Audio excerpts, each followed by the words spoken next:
I feel similarly about Jordan Peterson. When he's having like personal conversations, I think they're interesting. When he's talking about psychology, whether you like him or not, basically everything he says descriptively is true. I don't think I've ever heard him talk about psychology and he's just dead wrong on something. I walked into an Applebee's or some whatever random tier restaurant, and at this table were a whole bunch of people that I've debated before, like conservatives, liberals, lefties, fascists, and and I probably assume that have gone crazy. I'm having like a psychotic break with reality before anything else.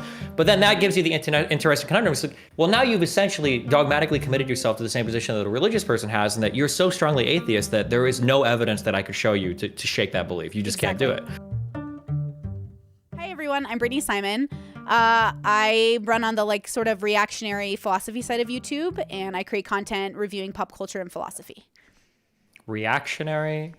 Okay, hold on, wait, real quick. When you say reactionary, you mean like reacting to things?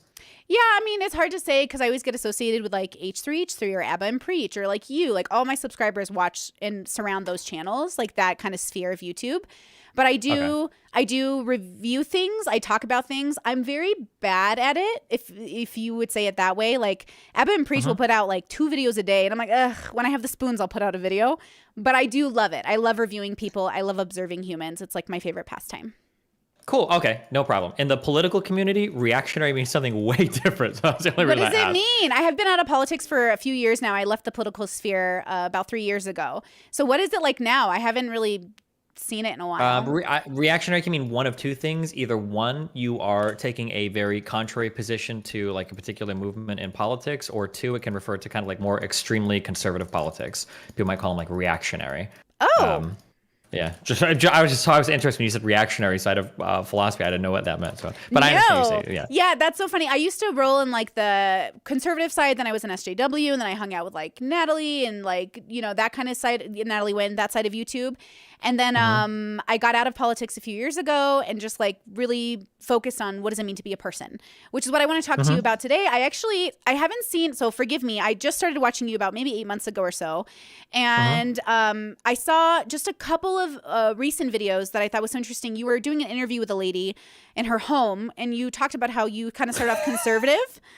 And you talked about Michael Savage, and I was like, oh, he grew up conservative, because I used to Michael listen... Savage, Glenn Beck, Rush Limbaugh, Billy Cunningham, all these guys, yeah. Okay, because that was my originator in the world of politics. Was like, I've been on the Rush Limbaugh show, I've met Glenn Beck, I've met Sean Hannity. Like I was kind of groomed as a child to be like the next Middle Eastern Ben Shapiro, but like the other kind. And so like it was going to be really funny, but after a lot of self-introspection, realized like, you know what, I just don't feel like conservatives have the answer in a way that's conducive with my values as they changed. So I know that how do you identify now? Like, are you kind of like a lefty? Like, what is liberal? Like, what are we dealing with here? I would say like a social democrat. So I like capitalism and markets, but I think that the government can probably step in to help in a lot of different areas. I actually saw you say something that really stood out to me. You said something to the effect of, it's not necessarily the system so much as like the participants in the system, like the constituents. Is that sort of accurate to some of your beliefs? Like you don't necessarily want to condemn capitalism or the United States so much as like the people participating in the system? I agree more with the second thing, not with the first thing. I think the system can be really important. But yeah, I do think sometimes people mistake criticisms of what should be criticisms of individuals, like become criticisms of systems kind of, which I think gets a little bit silly sometimes. Yeah, I've been really thinking about that because when I was heavily involved in politics, and I know you did some canvassing and things, and I would do like participations in BLM and protesting and working on behalf of the Tea Party at one point. And then of course, I've been on all political sides. As my journey has moved forward, I've just noticed that there's a lot of sort of like a misconception of how to move people forward. And so from what I've understood from your work, you're well aware of like the human condition, like the stagnation in the human brain, and then how it takes time to kind of move people forward in terms of change. Do you ever feel disappointed by the way things go in the States? I'm disappointed in all sorts of things in life. So yeah, of course. I think anybody that follows anything will be disappointed for a variety of reasons. One is because if you have any strong ideological leaning today, it's not being fulfilled because we're like at historic kind of gridlock in the American population. Or if you have any more extremist viewpoints on the left or right, you're going to be disappointed because you're going to feel like you don't have the representation you wish you did. So yeah, For sure. I'd say that like disappointment is probably part of the system right now. Okay, well, here's we'll go down a different path, but along these lines of thinking, I'm curious, like, what makes a Steven? Like, why do you think you're here? What do you think humans are doing on like the planet, to get a little deeper into like what it means to be Steven? Is this like from a content, like why am I a streamer, or made it as a streamer, or like why do you think humans exist on the planet? Like, why do you think we're here literally? And then what do you think you're doing here as a participant in that reality? In terms of why are we here? Oof, I don't know if I would believe in like objective like reasons for existing. I would say that like I mean your purpose is whatever you want it to be. I would say we're here to be happy, have a good time, have fun, get through life. I don't know anything about your religious background. Are you agnostic, atheist? Do you have a religion of any kind? I used to be. I grew up very Catholic, and then I became pretty like atheistic, like anti-religious, I would say. And now I'm kind of more just like a basically atheist, I would say. When did you leave the church? I'd say between the ages of like 15 and 17-ish, like sometime in high school, middle of high school. All right. I grew up super Catholic as well. My family's obviously still, well, not obviously, but they're very still Catholic. And we're from the Middle East. So like they're like one of those rare minority Christians in the Middle East who like immigrated here. Like Syria, or where were you guys from? Iraq. Okay. Yeah, is there a big Catholic population in Iraq? That seems really small, no? They're very small, but like we are the minority there. And so most of us have immigrated here. I think there's like, I could be wrong, but I want to say there's only like 1 million of us Chaldeans. We're called Chaldeans. I think maybe throughout the world. And I think there's like 200,000 of us in the States maybe, and half of them are my relatives. So it's a very small little populace of us. We're mostly in Detroit and San Diego. Like you'll see a lot of us in Michigan and San Diego. But anyways, okay, so I also, same thing, right? You leave the church, you become a militant atheist, you like read Richard Dawkins and Sam Harris, and you suck their dick for a while, and then you kind of grow up and you move past that. Like I feel like a lot of us who come from a similar background end up following like a similar trajectory in our existence, right? Does that ever for sure. Does that make you feel comforted? I guess, or maybe, I don't know. It's kind of weird. I don't know if I've ever shared this on stream before. So there was a book that my mom gave me a long time ago called, the name of the book was I Don't Have Enough Faith to Be an Atheist. Have you ever heard of this book? I don't think so. It presents all of the classic, like I think Aquinas arguments for religion. So like you've got your cosmological argument, your teleological argument, like all of the like old kind of dated proofs for God. And I remember reading it, and the book was interesting. I thought there were some problems with it. I started doing more reading and research, and I came across a writer online. I don't remember the guy's name was, but he made like a huge, like it was like a 50-page response to this book called I Don't Have Enough Faith to Be a Christian. And he goes through and he details like the issues with all of the arguments in the book. And I thought it was interesting. Obviously, I found it was a huge dump on my mom. It was like, oh, your own, look at this, blah, blah, blah. And I was a little bit disappointed because I went to find this response to this book like a year or two later. And I think I was probably 18 or 19 at the time. And the guy had taken down that section of his site. And he basically said, like, in earlier parts of my life, I was mega militantly atheist, very, very anti-religious. And I realized that I don't think that that's very conducive to conversations. And I think it's a little bit unfairly dismissive of religious people, blah, blah, blah. And I was like, man, what a fucking loser sellout. Like, this guy was so cool before. And then it's funny because now, like, looking at my life, I was like, yeah, okay, I see what you mean. Yeah, I actually noticed that from your work. You seem very compassionate, which means, like, to suffer with. You seem to be very self-aware of the fact that, like, people aren't just... they're dumb, but they're not like dumb in a malicious way necessarily. Like they make decisions because they feel like with the information they have, it makes sense. Right? Is that accurate to say like about you? Yeah, exactly. Okay. You have to be aware that like people are doing things for reasons. There's no random shit, right? It's not like the Nazis weren't like uniquely evil, or like serial killers don't just kill because they're bored. Like everybody like is to some extent we're like products of our environment, of our biology. Like there's reasons why people act, and it's imperative even to uncover those reasons and understand those reasons. Otherwise you're like missing a huge part of the picture of existence, I guess. Absolutely. So that basically is why I think such an obsession about the human condition, like what it means to exist and be a person. So I have to ask, do you enjoy existing? Yes, absolutely. What about existence itself? Do you enjoy that? Yeah, for sure. Really? What is it about existence that you like? For the definition for the audience, existence would be everything outside of Steven, everything outside of me. So Steven is like existence and I'm interacting with him. Your existence, audience, and I'm interacting with you. So what is it about existence that you don't seem to be bothered by? I don't know why. I'm just lucky, I guess, but I have a very, very, very high like day-to-day experience. Like my mental is very high. My enjoyment of things are very high. When I wake up, I'm excited to do things. I like everything I do every day. Like I'm just like a very, very, very high like mentally functioning person, I guess. So so I tend to enjoy everything related to life and existence and all that. Okay, interesting. Can I ask about your mental health background? Like, do you have any like fun diagnoses or anything like that you share with the public? No, I'm pretty normal, I think. What's that like?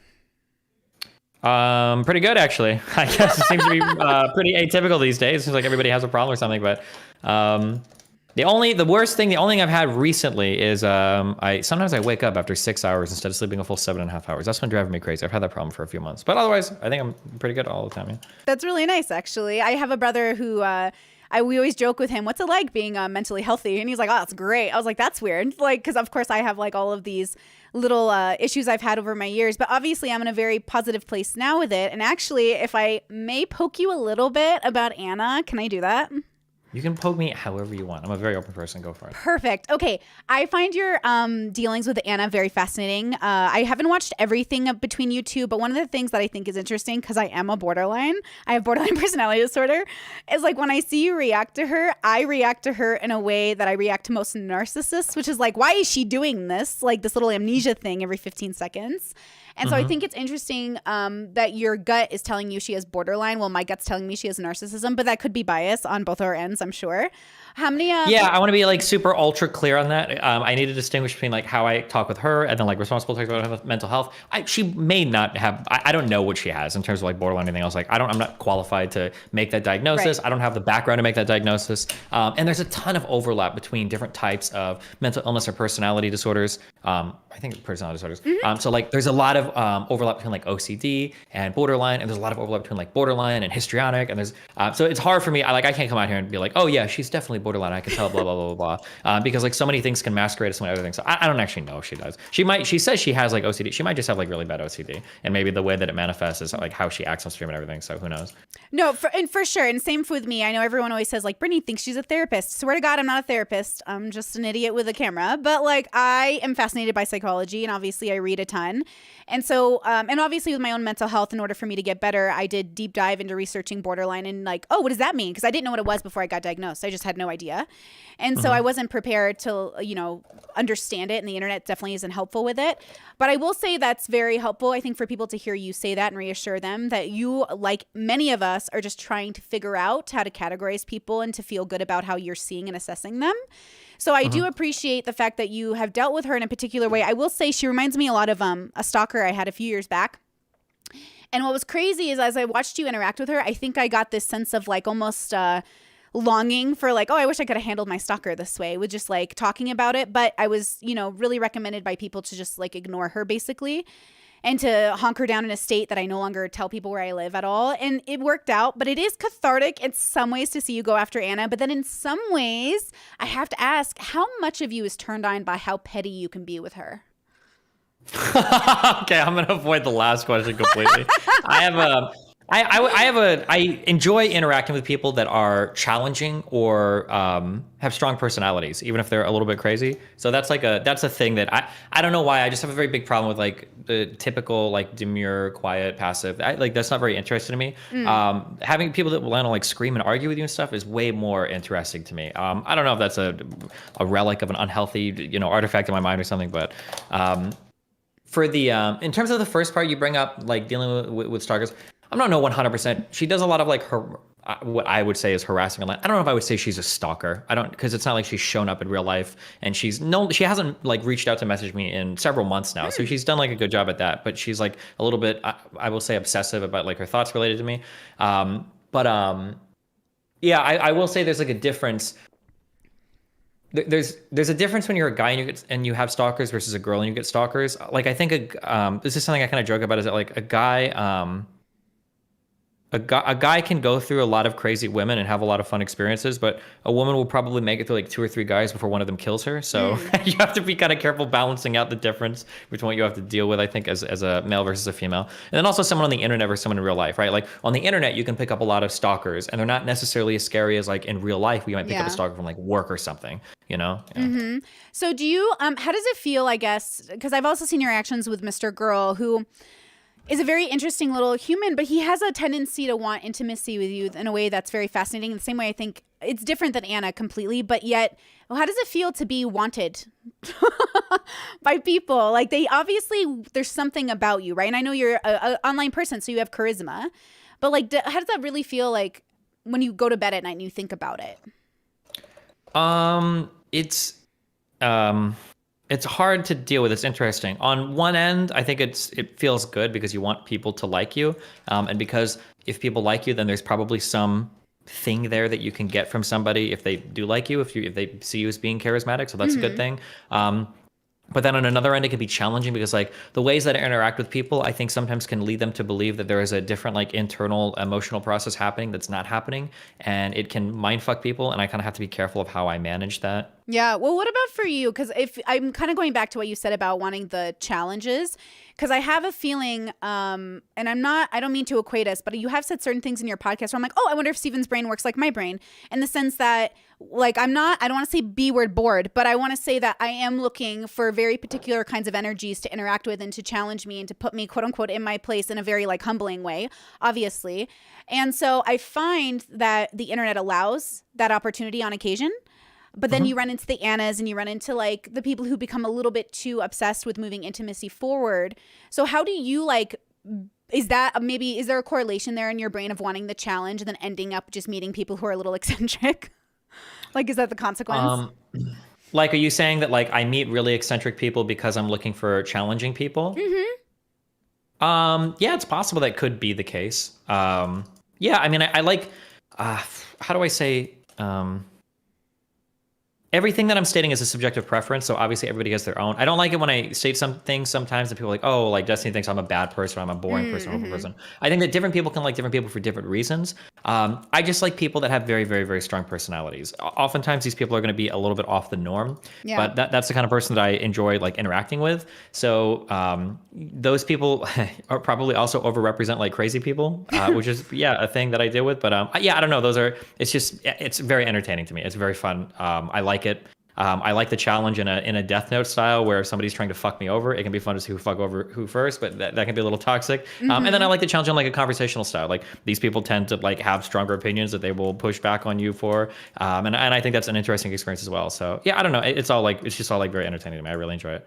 As long as nobody's like dying or anything. No, that makes total sense to me. I actually thought that was what the internet was going to kind of be, was like this place to have really challenging and fun and high energy conversations. And then my dealings with it over the last 10 years have been not as exciting as I thought, but at the same time, very educational, like extremely helpful to me. What was that? Do you mind, can I ask how old you are? I'm 32. I'll be 33 in May. Okay. I'm 33. I would say, I don't know if you agree or disagree with this. The early internet was probably like that. There were a lot of very fucking weird people, and it definitely overrepresented for not the norm that you would see in like society. So I would say that the early internet had a charm to it where you could theoretically run into a lot of crazy people that would give you a lot of interesting encounters. But as it's like as it's gone more mainstream, it's definitely mellowed out to where the internet has kind of been subsumed in popular culture, and you see, I'll use the N-word. You see a lot of normies on the internet today. So yeah, it's definitely not the place that it was like 10 years ago. Not that that's good or bad, but it's definitely a way that it's changed, yeah. Well, I think the consequences are clear, right? Like a lot of normies are on the internet. A lot of people's bosses see their stuff. A lot of people try to curve their talk. Even myself, I see myself. Actually, this is one thing that I thought was fascinating about your interaction with Mr. Girl, is that there was a time when he was trying to explain to you that he wanted to game with you offline. And you're like, ooh, like that's, and for me, I'm like, ooh, so I prefer to have conversations offline if I want to have a real conversation with someone, quote unquote. Not that we're not having a real conversation now, but there are just certain ways I talk in private that I just don't talk that way on the internet, because I tried to be aware that there's a general audience that maybe won't understand me. You know what I mean? But I like to think my Discord's like a safe space for people to say like, just whatever they're thinking genuinely and authentically and with like, not a malicious intent. And then for people to think the best of them through that process. So what I think was interesting is like you were doing this thing that I couldn't tell, because I think you're smart enough to know you're doing it, but maybe you don't.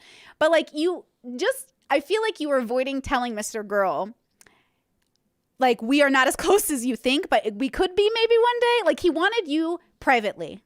So I understand that is how it felt, and that's close. But the reality is that I'm not like that close with anybody, really. Like even my wife has a really hard time getting time out of the day with me. Yeah. And the idea that I would dedicate like an hour a day or even an hour or two over time, like playing games with somebody like off stream, that's a huge time commitment. If I'm gonna be like setting aside that much time in my life, I should probably do it with my wife, or she's gonna fucking hate me if I'm like taking that time off to like play games with somebody. I spend so much of my time either streaming or working or gymming that like I don't have many free hours in the day, so they're pretty precious and rare. Yeah. Okay, that was what stood out to me too. I literally was like, I wonder how much time he gives Melina. Is that her name?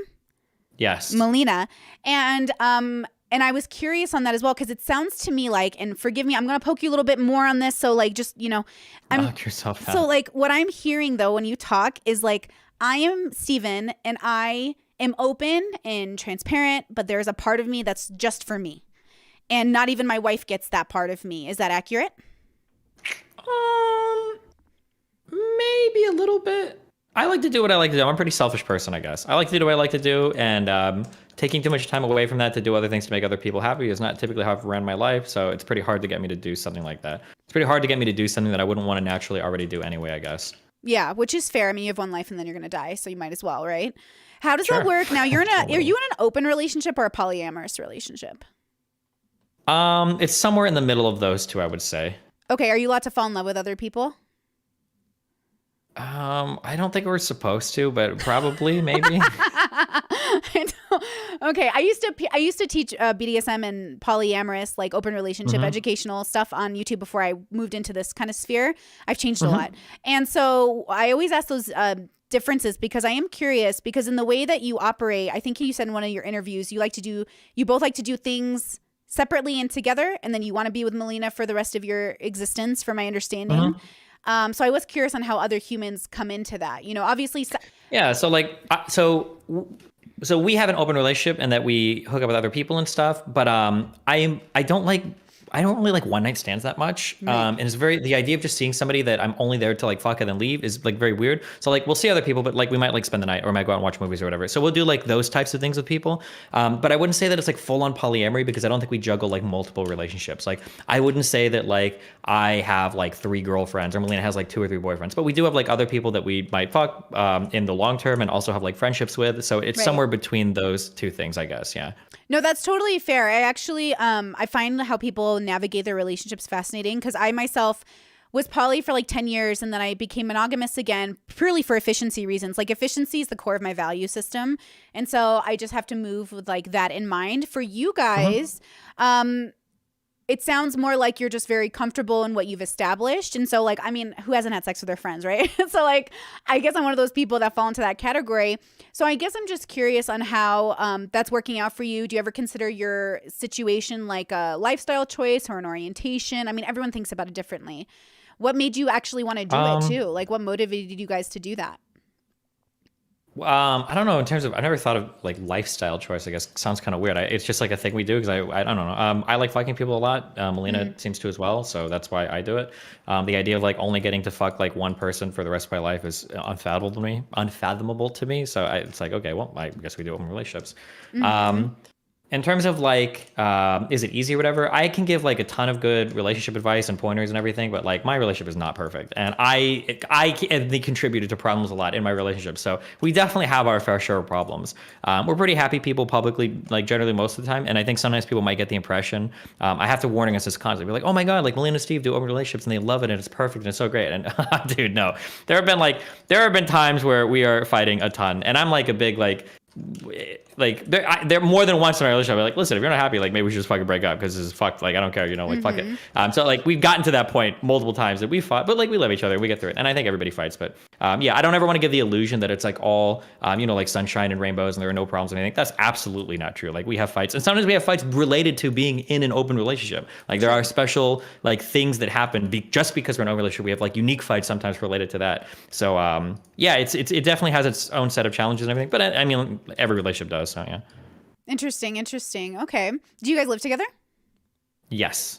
Oh, that's nice, actually. I don't know much about her, but I know she's foreign, right? That's a one way to say it. Yeah, she's Swedish. Yeah. Yeah, she's not from America.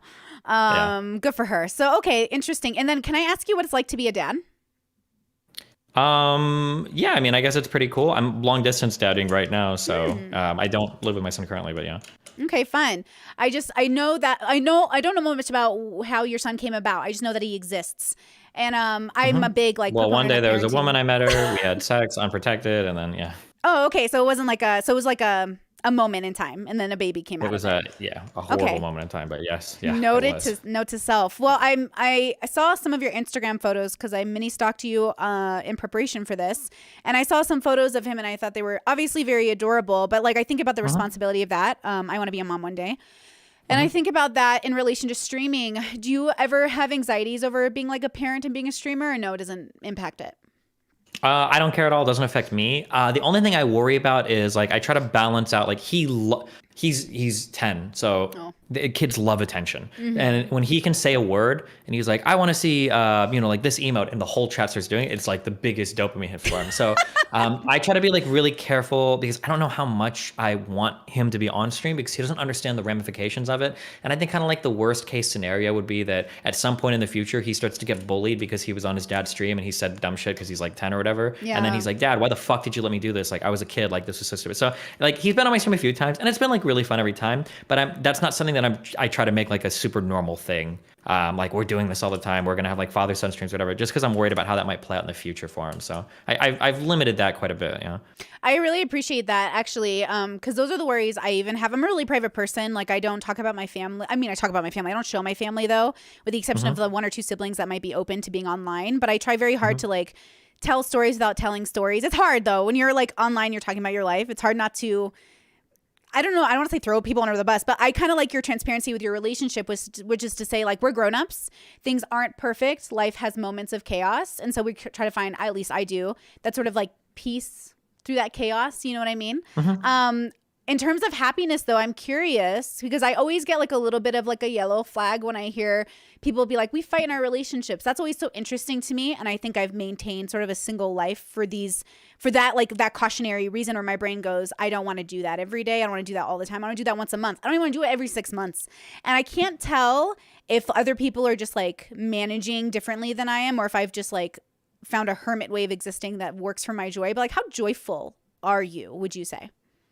I'm super joyful. Yeah. I super love my wife. It's like really fun being next to her. Like we're still like very physical, very cuddly and everything. Like she's probably the only person I've met that I think I super love like years after dating. Cause it sounds really bad. And I hate to say this, but like for some reason for a lot, I'll kind of like lose it after maybe 6 to 12 months where I'm just kind of like not as interested anymore. I don't know if it's a guy thing or me thing or what. But it hasn't happened at all with her yet, which I don't know why or how. So that's like a really positive thing. Fighting does suck and I hate fighting, but I mean, it happens, but, it's part like, unfortunately, and I said I would never do this, but we met and I fell in love with her and all that dumb, cringy shit. She's very young. So a lot of the fighting comes from that because she's, I think when we started dating, she was 20. Okay. And like, I'm 30. So as a 30-year-old, like I know what I want in life. Like I have it all figured out. Like I'm not here to ask questions or have big whatever. And you're 20. You're basically a kid. Like you have no fucking idea. Like this is your first like real long-term relationship. You haven't worked like a lot of jobs. Like you have no fucking idea what you want. And the scary thing is that as an older person, you have to accept that like if you're gonna date somebody like below like 25 probably, like this person's preferences and shit can change over time. So that's a scary thing for me to deal with. And you can't like. If you're being honest and responsible, you can't like try to control a person too much and tell them what they will want or won't want because it's like who are you to to dictate a person's life like that. So we definitely are different now. Our relationship is a bit different now than when it first started. Partially because she's changed, partially because I think I'm a lot different than anybody she's ever dated in the past. So yeah, but I mean like it's still working somehow. Okay, first of all, major props to like acknowledging that young people change. And then interesting, when you hit like that 30 mark, like would you say like this is the Steven you're gonna be for quite some time, if not forever in some sense, like your final form? Like you watch Dragon Ball Z? Do you watch anime? I do enough to probably understand the reference you're gonna make. So go ahead. I'm thinking about Cell and all his final forms, and I always joke like, "What's your final form?" Like, Cell's final form is just like 10 out of 10, right? Like wood bang. But like in the process of that, he has that ugly middle form, which I think we all do, and then we kind of like form into our forever people. But at the same time, understanding like growth and wisdom and stuff comes over time with more education. So how does that play into how you see yourself? Like, is this Steven's final form? I have a killer quote. So the final. Do you know the final form of Cell? Do you know what it's called? No. I think it was called Perfect Cell. I think that's what the name was of the final form. There's a quote that I've had in the back of my mind since I think I was like 16 or 17. And the quote was, "To achieve perfection is to sacrifice growth." So I hope that I'm not my final form ever. There's a feeling I have since I'm an online figure. Everything I say is like recorded and taken apart and put together into a million different things. I hear all the time about things I said. Every like few years, I'll look back and I'll be like, oh God, like why did I think that? Or this was so wrong, or I was so cringy, or this was dumb. In one way, it's like, fuck, like why did I mess it up so much, or why was I so dumb? But in another way, it's like, okay, like I'm growing still, which is good. So I think I would be a little bit scared if one day I woke up and I was like, man, I'm the exact same way I was like, 15 years ago. Like, I don't think I've changed at all. Or even 5 years ago. And because it's like, well, fuck, like, have I actually not changed, or did I just like give up on like the growing part? Like, did I just get lost in my own circle jerk shit? And now I'm, not growing anymore. So yeah, I don't know. So I'm continuing to change. I hope this isn't my final form. I hope I continue to do better and improve, and pick up new hobbies and traits and things in life. And yeah, that would be my hope. It's interesting. I talk about on my channel a lot about how like I do think this is my final personality form. Like I don't envision me all of a sudden getting tattooed from head to toe and getting horns implanted in my forehead. I think I've gone through those stages in my 20s. I was like, maybe I'll get a neck tattoo, or maybe I'll split my tongue. And now I'm like, okay, I'm good. Like I'm just gonna remain this Brittany. But I do think you're right that we all grow and learn, and there's so much to look forward to. But I think of people. So I think about people. I don't know. One of the questions I got before we started the stream was like, I'm going to make the assumption you don't know who I am. Like you don't watch my stuff and you've never seen it before doing this call. Is that correct? Wait, say that last part again. That you haven't seen my stuff, my videos before making this call. Oh, no, I looked through a couple of videos on your YouTube channel just to make sure you weren't like a super crazy person. But otherwise, no, I'm not too familiar. Yeah. Okay, so I think of people and like different levels of introspection. And so I think about these people, I call them twos, who are like born into bubbles, live in bubbles, die in bubbles. Kind of like Hasan, he a bubble. He lives in a bubble, dies in a bubble. And I understand you have a history with Hasan, which is like, I'm more than happy to talk about him because he's my favorite bubble too, who just like, I've never wanted to like, anyways, I have opinions. So anyways, it's not important. But the point is like people live in bubbles, they die in bubbles, right? They don't grow past their bubble. They speak with billboard speak. They only understand their opinions based off their bubble and how they understand them. He like very billboard in a way like, oh, I hate the Democrats the same way I hate Republicans, but everyone knows it's like, it's not quite, okay, it's kind of a shtick. It's kind of a thing. And so I'm curious, do you consider yourself someone who like lives in a bubble and is like never left a bubble, or do you consider yourself a bubble hopper, if you will? Do that? I can clarify if you need. We might have the same thoughts here. This is interesting. So I think I have the same idea as you, but I have a different story. I've got a different way that I say this. So the way that I explain this is there's like two types of people that I can talk to basically. When I ask somebody a question, do you like X? There's like two ways that this person can respond. Either one, they have some sort of like internal schema by which they evaluate the world. So if I ask, do you like this thing? They might think like, okay, well, I like these types of things and these types of things. So do I like this, whatever? And they'll critically evaluate it. That's like 1% of people. The most common thing is when I ask somebody, do you like X? The way that I visualize this is it's almost like when I ask them if they like something, they're kind of like looking left to right to see like, well, what should I respond with? And they're basically generating the answer that is most consistent with the groups that they belong with. And that would be like person two. And I feel like the vast majority of people are person two. This is the reason, this will almost always be the reason why I get like fascinated or interested with somebody. So if I feel like they have some sort of internal schema, even if I think that I don't agree with a lot of what they say. People keep thinking that like I agree with everything that Mr. Girl, for instance, says. Right. I don't know if they do now, but people were thinking that in the future. And in the past, that's not true at all. I think there's a vast majority of ways that he arrives at conclusions that I don't like. I don't think they're good ways to do it. But he's original. He has his own thought process, and that's very interesting to me. And I'd much rather deal with 1,000 people like that I disagree with than a bunch of kind of, I don't want to use the word NPC because that's a really mean word, but like people that are just like giving me the answers that are kind of like expected based on the groups they belong in, and they haven't put like any of their own original thought into it at all. Yeah, I mean, I think you see that a lot. Like if you watched Leftovers, is that what it's called, with Hasan and Ethan? Like if you which watched, I think got canceled, but yeah. What? It got canceled? I heard from a friend that's a really big H3H3 fan that apparently they put this show on indefinite hold. Now, I think they said publicly that it was because Ethan's wife, I think, is pregnant. But apparently that's the only show that they put on indefinite hold. So I don't know. Interesting. Yeah. Okay, well, we'll see what happens with that. But like, as I watch that show, and it's very hard for me to get through because it's like I like to call it like the twoest of all two conversations, which is like you have a 2C thinker, which I put them in categories. So like 2C thinkers are like people who they're like kind of hanging on to their ideas, but not really. So Ethan like has no idea why he believes what he believes. Hasan knows why he believes what he believes because he understands the monetary gain behind it and his connections with his family. And so like I watch them talk, and you'll watch like Ethan change his position in 3 seconds. The moment hot ass Hasan makes a decision, we're gonna think like this today.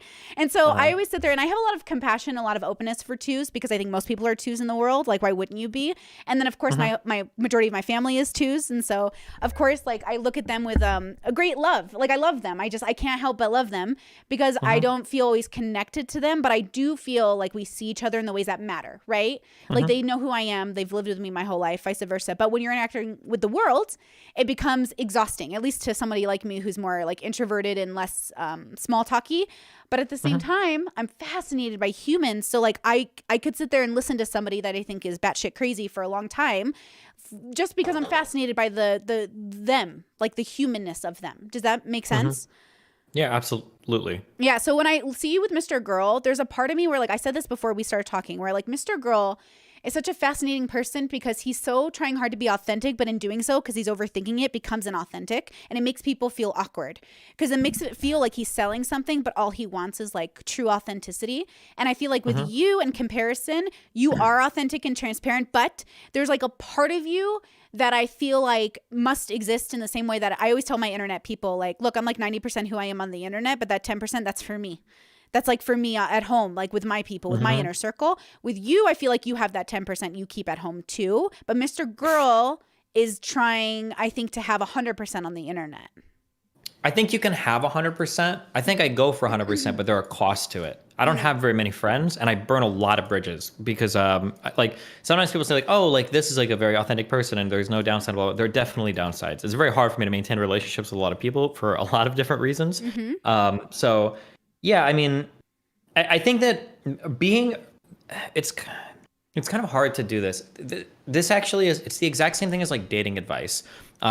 Being a really good date or being a very authentic person or original person, you can't make that the goal of anything you do, or else it's not going to work. It has to be a byproduct of other things that are taking place.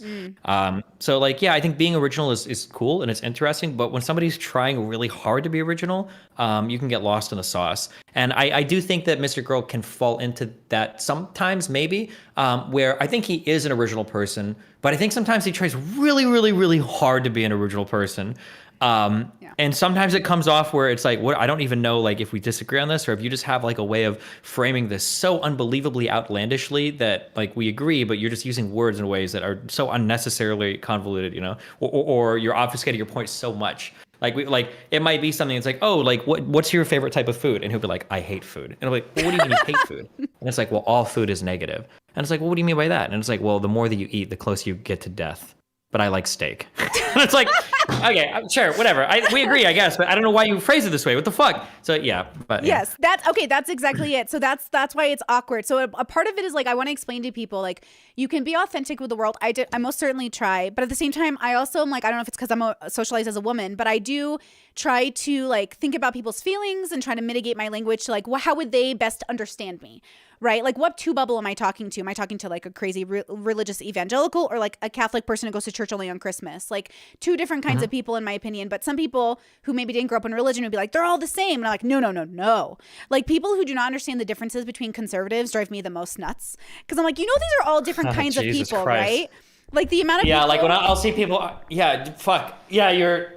you're reaching into my soul right now. Yes. When I see people will go on the internet today and want to argue because it's like, oh, you guys all love big business. Like, you're horrible. It's like, bro, conservatives haven't been pro big business since like fucking the Bush era. Like, you're dealing with a totally different era of conservatives. You have no idea what the fuck you're talking about. Like, people will do that a lot where they'll mix up like all sorts of different types of conservatives or whatever, or they'll start saying that like, oh yeah, like that is a huge problem. It frustrates me when I deal with people on the left who talk about conservatives sometimes, and they paint with such broad strokes. And it's like, bro, there's huge divisions within the Republican Party over this issue, or like you're totally fundamentally misunderstanding, like certain parts of how people believe. Like Ben Shapiro is not the same as like Richard Spencer or like Nick Fuentes, like a big artist. These people have like monumentally different beliefs, and people will attack, like people on the alt-right too. They'll be like, oh, like you guys are like huge supporters of like fucking what, free market capitalism. I was like, bro, these guys would be socialists. They don't give a fuck about modes of economy. They don't care about that shit. Their goals are way different. Yeah, that is something that frustrates the fuck out of me a lot. Yeah. No, and I worked with like MythCon, and I've been moderators for debates between like leftists and conservatives, or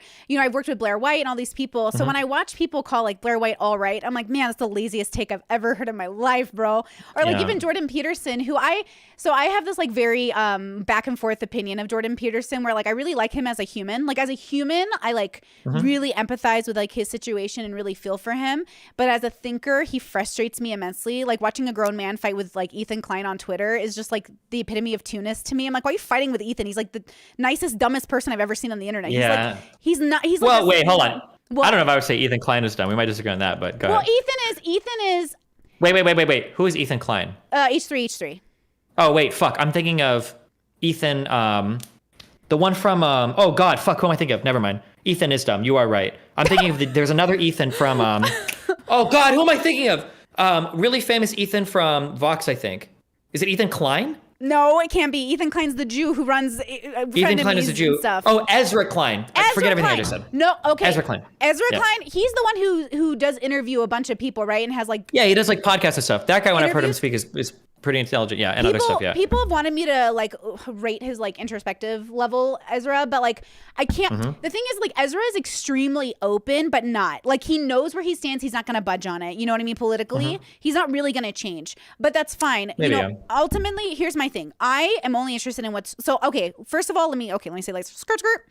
So, I think of life as a dichotomy between like what I believe and what I know, and I know very little. Like really, really little. But I believe like certain things. Like I believe most humans are good. I have no idea if this is true, right? 8 billion people, I don't fucking know. But I go through life thinking and believing that people are mostly good. And so I try to come with them like very openly. Ezra, I feel like does that with his energy. But I feel like he also has an agenda there. Like I saw him talk to Ben Shapiro, and Ben, I struggle with Ben as well, because I'm looking at Ben, I'm like, and I know I saw in an interview you said that if you wanted to talk to people, it'd be Ben Shapiro and Jordan Peterson. Is that still accurate? Man, I'm going to be totally honest. I watched a podcast episode of Ben Shapiro recently, and I don't know if I used to be way dumber or if he got way dumber, but I used to view him as like, this would be like a somewhat challenging conversation. I think he engages in a lot of like getting very strict, like fallacious argumentation that I feel like could be torn apart if you were just aware of what was going on, and a lot of people aren't. But man, I watched like a 45-minute podcast episode he did recently evaluating Biden's list for president. It's like, man, this is really dumb. This is like bottom of the barrel shit. I don't know if he just got dumber or if he's more partisan on his show or whatever, but yeah, I feel similarly about Jordan Peterson, where my takes have always been when he's having like personal conversations, I think they're interesting. When he's talking about psychology, whether you like him or not, basically everything he says descriptively is true. I don't think I've ever heard him talk about psychology, and he's just dead wrong on something. The only thing I hate is when he starts getting into philosophy, sociology, politics, or history. Oh my God, he says some outrageously fucking stupid things. And I hate to say like, there's something that I noticed where I used to be a semi-professional StarCraft 2 player. I should just say professional StarCraft 2 player. I used to do music in college. When you become really good at something, there's like one or two ways that your mind can split. You either become good at something and then you look at the rest of the world and you're like, man, I know a lot about like music and StarCraft. And I can only imagine like knowing so much about this shit that there must be so much to know about like other topics too, even if it seems simple. So I'm going to be like a little bit hesitant if I'm like, oh, I have a really great understanding of psychology. I know I do because, like I just do, because everything's like, there's probably a lot that I don't know. You can either go that way or you go the other way where it's like, you know what? I'm really good at this one thing. I bet I'm probably really fucking good at literally everything. And I would say that like Jordan Peterson definitely falls into this camp. I would say that Elon Musk, unfortunately, falls into this camp. I super respect him. I love what he did with SpaceX and Tesla. I think he did a pretty good job. But man, that dude, you can ask him a question about anything and he will talk like he is an expert. Like you can give him 2 rocks and be like, do you know where this came from? And he'll just start making shit up about like time periods on Earth without having any fucking idea, because he just feels like he has to be an expert on everything. But yeah. Well, it's like a huge issue. Look, in my line of work, at least, I find people have a very big issue, even my past self did, with saying like, I don't know. Like just saying like, I don't know. And I think that's like a big thing that happened in my life, where I realized in order to be more introspective, which is the only reason I maintain an existence really, is like I want to be that introspective. I want to find out things that I don't know. I want to find out the truths of existence. And like that's fun for me and interesting. It's like a mystery that will never be solved. I'll always be busy, right? And so I think about that. I think in order to do that though, I had to be a person that said, I don't know. So when I worked in politics, when I was like associating with leftist politics, or like with people who, you know, because I had this great fucking plan, right, to save the fucking world. And then I went to therapy and realized it was fucking crazy. But a big part of it was like, I'm going to bridge it. I'm going to bridge the gap, man. I'm going to bridge the gap. I'm going to bridge it. I know what to do. But the truth is that I didn't know enough to really do anything. And now I know, in my opinion, that you really can't save the world, let alone one person. You have to kind of like just like live your life and like hope people do the same. And so it's very difficult in these spheres. There's an obligation. Jordan will literally weep at the stress of his body, being like, that we have to save the world. And I'm like, the world is literally on a great trajectory, one, and two, in my opinion, and two, like, I don't think people really respect the human condition, like what it means to be a person, like what it means to struggle. You know, everyone always asks me, my audience, like fives are the most introspective, quote unquote, level in the level system I created. And so people are like, what if the world was like fives? And I'm like, great, fives would give birth to babies and babies are twos. So like we would do the cycle all over again, people. Like people have to go through cycles of understanding and knowing, you know? And it's very difficult in a world of 8 billion people with a lot of beliefs, like beliefs that they hold as objective truths. It's hard to like sit there and talk to a bunch of people with a universal language. So I think Jordan really forgets that he does not have a universal language, that he is not talking universally, and that he tends and has a tendency to interact with people that just like trust him. And that's very interesting, because I trust basically no one but I trust myself the most. Let me say it like that. I trust myself the most. And then I trust everyone to some extent with certain things. But Jordan has a tendency, I think, to be humble, but also like not be.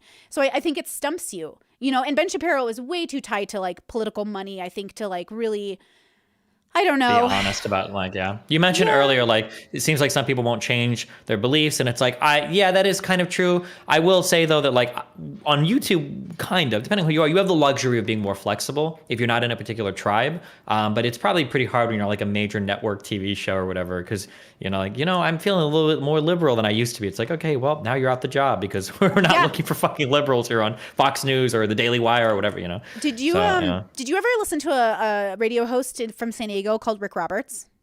No, I did not. If it wasn't syndicated nationally or whatever, I would have never heard it, because I only ever listened to. I was in Omaha, Nebraska. Oh, yeah. Okay. Well, I'm from California, and so when I was there growing up, I was bullied out of high school, so perfect opportunity to just call radio hosts all day. So that's all I did, is like I just called people on the radio and I talked, you know. And I ended up becoming friends with like these conservatives, and I ended up becoming like we ended up doing a promo for like conservatives in their 20s talking about politics. And so we went in to go record this promo, and like this legit changed my whole perception of conservatism. This was like my moment, quote unquote, when I became like a quote unquote liberal. And so I was sitting there, and they were like, hey, because at the time I came out as a lesbian because I didn't know bisexual was an option. It's a whole story. But the point is that they were like, I was like, hey, what if in the future I like guys? And they're like, what does that mean? I was like, well, you know, I'm pretty horny and I have a feeling it's going to go that way. I just like know myself. And they were like, okay, well, in public, you have to be a lesbian who's a conservative. That's like your shtick, like Tammy Bruce. Okay. That's like your shtick. And I was like, okay. And they're like, but in your private life, you can do whatever you want. And I was like, ooh, this is breaking down all of Brittany's like very childlike, naive concepts of like, people are genuine and like, what are you doing? And I'm confused. And so I kind of took that moment to make a leap forward into being like, I think I want more out of life than a shtick, right? But then when I joined liberal circles, the anti like religious, the atheist, same shit. When I joined the SJW, same fucking shit, right? It was just like everybody was like a public person, and then in private it was so different. And it was exhausting to me. And I always say, like, maybe it's proof I do have autism after all, but I don't understand how people have the spoons or the energy to like keep up with their like facades, because I genuinely will fuck up, and I'll just say, it's hard. I had this like nightmare once, and it actually made me take a step back for a month or two. Sometimes I have really powerful dreams. I'm not like that at all. Also, by the way, if anybody tells me that like I had a dream and it changed me, I would think they're a dumb fuck. But I do sometimes. It's stupid. But I do. I had this dream one time that it stuck with me. It was really powerful. I walked into an Applebee's or some fucking whatever random tier restaurant, and at this table were a whole bunch of people that I've debated before, like conservatives, liberals, lefties, fascists, and shit. it. And all of them were like laughing and chilling. I was like, what's going on? Like, don't you guys like all hate each other or whatever? And they're like, no, like, what do you mean? Like, we just do that shit online. Like, that's just for fun. Do you actually believe that crazy shit that you talk about? And I felt like a fucking loser. It's like, yeah, wait, when I talk about shit online, it's stuff that I feel very strongly about all of this. I'm not just like fucking memeing. And and everybody at the table laughed at me and made fun of me. And they all thought I was stupid. And I was like, oh, well, fuck. Okay, well, that kind of happened in real life to me. So, like, I assume that must have happened to you, like, in a real way, right? Like, and I came away thinking, I was like, fuck, like, I'm online arguing, like, pretty passionate about all this stuff. And then I started looking at, like, everybody sideways when I'm getting an argument. I was like, do you actually believe the shit that you're saying right now? Or is this, like, a fucking act that you're doing to, like, win points with some constituency? Or because it's just, like, the group you belong to? And then I felt like a fucking loser. I was like, okay, well, fuck me. Okay, well, now I got to ask you then. So here you are. You're self-aware. You know it's, like, what the fuck? So why are you still such a from what I gauge, so like politically involved? Like, what is it about politics that still lends you to feeling like you can make a difference? This is kind of weird, but like my political involvement is never a goal. Well, it was for a little bit because I wanted to be more politically effective, but it was more just kind of like a byproduct of what is interesting to me. So like, I think that I'm really interested in like truth, and that's such a fucking tippy thing to say. Anytime somebody says I instantly assume they're lying to me, but I'm like, I like to be correct about like the most factually correct about certain positions. That's what's interesting to me. So if somebody wants to say like, well, what do we do to like revamp housing policy? Okay, well, what's the best way to do that? And then those are the conversations that are interesting to me. And as a byproduct of that interest, I end up being political, obviously, because a lot of these philosophical conversations will boil down to political positions, which will boil down into what party and politicians you support, and then we'll have conversations about that. So I do politics, but it's not so much like a rabid fascination or interest with like being politically active, more so than like engaging with the policy positions that are just an extension of my, moral or philosophical positions, basically. Okay, so like between like David Pakman and Hasan, you are... I would be Pac-Man 1,000,000%, not even close to Hasan. Yeah. So like Hasan would be somebody that I would say is very minimal to no interest in politics, but very much likes and enjoys the benefits of the aesthetic around politics. Yes. So I would say that like Hasan is more like a pop politics person. Yes. Okay. Aesthetic is so interesting. I recently saw a TikTok that said something about attraction and how people are like aesthetically attracted to people. I definitely 1,000% fall into that human category of like, oh, this person aesthetically appeals to me. And I know Hasan has a very specific aesthetic. I don't mean this as like shade to him. I don't know him personally, you know what I mean? But I find him to be very performative, which like frustrate that more than people saying like, I want the truth when they obviously don't, is actually super frustrating to me. It's like you're being performative in a way that gives me anxiety, and I don't like it. Because it makes me feel like I can't trust you, which makes me feel like you're a politician, which makes me feel like you're bot. So like my brain basically like, anytime the weird thing is anytime anybody has like truth in the title or name or whatever what they're doing, I almost automatically assume that it's like some bullshit like alternative media spin shit where you're just going to be basically anytime there's like truth in the title, what you really mean is you're going to take the contrary position to the mainstream media on every single fucking topic, regardless of how much you've thought or haven't thought about it, is essentially what it means. Yeah. That is what is so frustrating to me currently with this political climate, and COVID's a very like strange thing for me to experience as like a person at this stage in my life. I had a great 3 years. So like, I'm gonna be real. The last 3 years were fantastic, but I also am a hermit who lives in the country, and like a forest is my backyard. So like, you know what I mean? I moved away from the cities on purpose because they were like just not good for my mental health. And so I'm sitting here in like this little forest, and how people have handled COVID has been so weird because of course the conservatives have taken like the opposite spin they had their whole life, and the leftists are taking an opposite spin about bodily autonomy, and everyone is just like switching. So I always say like the two sides of the same coin, right? It's obvious, right? Like Republicans, Democrats, and like liberals. And if you belong in a bubble and you think your bubble is objectively right against the 8 billion lives that exist on planet Earth, it just right away I'm like, not gonna work for me. But you did give Biden, I think, an A- for his presidential, like how he's done presidentially. Is that accurate? An A-? You said I did or you did? You did. I think you did. I did indeed, yeah. Why did you give him an A-? I thought that legislatively, I think he's outperformed what anybody thought he could do. The American Recovery Plan was unreal, $1.9 trillion. It shored up like the state and city budgets across the entire country. I think that he's done a really good job at... I think he's done a really good job at fuck, what was the last thing I was about to say? I just got eaten by a wolf, I'm sorry. The $1.9 trillion American Recovery Plan was really good. I think that the infrastructure bill that he passed, like the largest infrastructure bill in US history, I thought that was really amazing that he was able to get that done with like 15 or 16 Republican senators on board. I don't think anybody thought that was going to happen. Foreign policy wise, maintaining the Afghanistan pullout date, despite you can argue it was a little bit rough. I thought it was admirable that he was willing to eat the bullet on that rather than like continue to stall it indefinitely so that we're in Afghanistan for the remainder of human history. So yeah, I don't know. I feel like he's done a good job on most things so far. Not perfect, obviously, but far and above where I thought we'd be. I kind of assumed that it would have just been a lame president for 4 years and we would have gotten nothing done. Yeah. Are you a Democrat? I guess in the United States I would vote Democrat almost by default on almost any ticket. Yeah. You live in So the I guess States I'd be a now, right? Democrat. Yes. And you're from the States. Yeah. Okay, just the way you said that, I was like, are you from Canada or something? Like, you just sounded like you weren't an American for a second. And I was like, wait a second. But yes, a Democrat in the States. Are you saying that if you were somewhere else, you'd probably not be what they would call a Democrat? Is that what you're trying to say? I mean, like I'm center left to far left, so I'd probably be whatever the left-ish party is. But I'm like pro-capitalist, so whatever like the center left party is. So like the Swedish Democrat, no, not Swedish Democrat, like the Swedish, what are they called? The Social Democrats, I think, in Sweden, like something like that. Yeah. Okay, so can we? I want to dive into social issues now that we're talking about this, because I just realized I should have asked you when I talked about poly earlier. But in terms of like social issues, I assume like you're pro like multiple partners and pro abortion and pro gays. You're bisexual, right? I love the gays. Yeah. Okay, we love the queers. We are queer here. We're like pretty gay as fuck. But like, here's the question I have for you actually, because I was really sick during this week when you put out this video. So I was so ready to do a live show and couldn't. And the internet was probably grateful because I was about to go ham. But like, you debated this Muslim guy who was talking about like killing gay people. And I was like, Destiny, get off the goddamn stage. You're queer.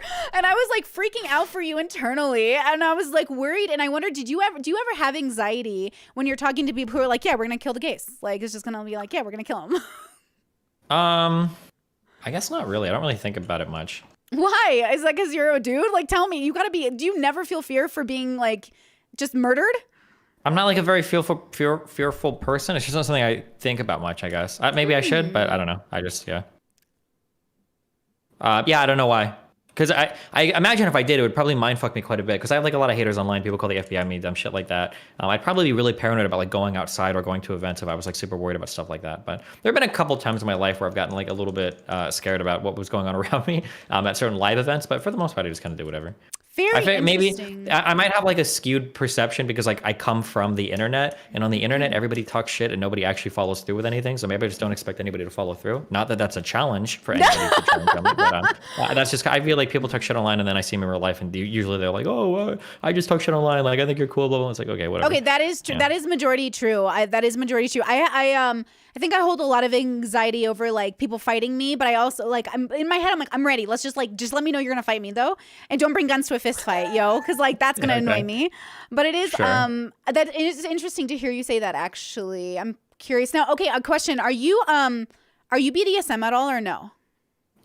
Like no, like I'll be like, I think we can use like restraints during sex or whatever, but not like as a lifestyle thing. So, like, or I would never feel. Yeah, minorly, yeah, not like a huge like Okay, because I was curious. I don't have any like leather outfits or masks in my closet or anything like that. Okay, well, I do, everybody, for those of you who are wondering. Not that there's anything wrong with it, but yeah. No, of course not. I'm curious because there's so many times where open relationships, poly people overlap with like BDSM and queer circles. So I was just curious on how many of the overlaps you had. And that's always interesting to me because politically you kind of move in a way too. And so anyways, I was going to tie it all together. But if you're not kinky BDSM enough to know the lifestyle, then it's less interesting now. Interesting. I mean, you could try. I mean, I've talked to a lot of people in that lifestyle and everything. So if you want to.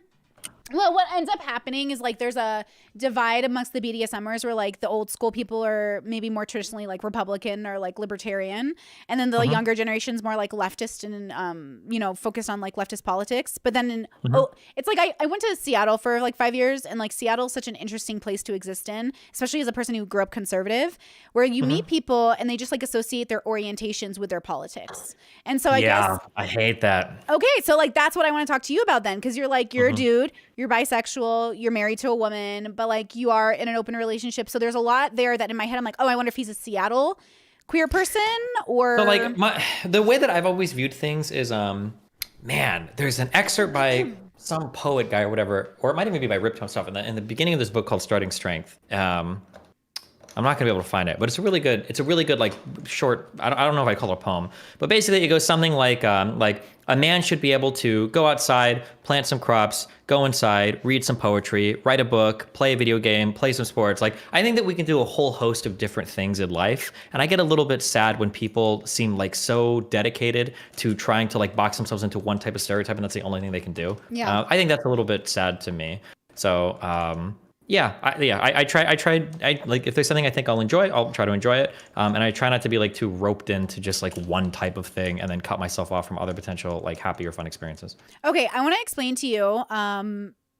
First of all, great answer, but I want to explain to you how I see existence, and then I want to see how much of it you think is batshit and how much of it you agree with. Okay. Okay. Basically, I believe, this is all believe, people, don't come for me. I believe human beings are like basically an evolved species over time existing on Earth, and in conjunction with like being a conscientious being, we're also maybe not all the time. We have to like channel it. We have to like actually tap into like our thought noggin so we can be something more than what our environment tells us we are. And then even broader than that, we are literally like floating in space, right? We're on this thing called Earth. And so I think like when I think of my life as a macro or micro, I think about the micro being like this moment with you today. And then the macro being the fact that like, this is just a conversation with a person. And after this, I'm going to take a nap. You know what I mean? It's just like, it is what it is. But I think of like my existence sort of like in those bubbles, right? So here's all of us born into bubbles, all of us moving accordingly, but none of it is ever really truly objective. Most of it isn't. Like this idea that like you have to like hate JK Rowling if you're pro-trans is like such a meaningless bubble concept to me. But then some people are like, ride or die this opinion. And I'm like, but this opinion only exists in this moment of time predicated on this particular micro moment and doesn't even matter in the scheme of things. And I feel like all humans are in these bubbles experiencing these really big moments, like me on that radio show, realizing that conservatives were fake, or maybe you having your moment of leaving conservatism and becoming more of a liberal, quote unquote. It's like we all have these moments and everyone is having those moments.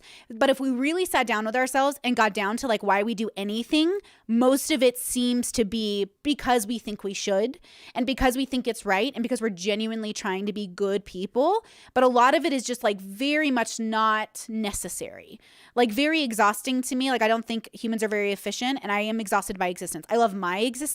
My life is great. My bubble is fantastic. But when I have to interact with the outside world, I get instantly exhausted at like the inefficiency of it all because it's always predicated on a belief that they think is objective. And so in some ways, I do think it's all kind of silly, but I know a lot of people would like ride or die their like political beliefs and probably be offended or upset maybe that I don't take them as like, I can't take them personally or seriously. Like, again, Jordan Peterson yelling at Ethan Klein on Twitter is like, what are you doing? If you're smart, you should know how to talk to Ethan because he's not smart. And you should be able to tell Ethan, hey, Ethan, I know you're struggling. I know you see me as a bad guy, but this is what I'm doing because I think it's right. But he doesn't have that because he's also like in a bubble. He has no idea that like Ethan is not your enemy. Ethan's just a fat fuck on YouTube. You know what I mean? Like, it's just like there's nothing there to die on.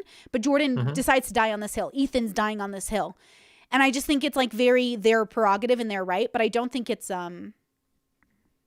I think it's like why humans are so stagnant. Thoughts?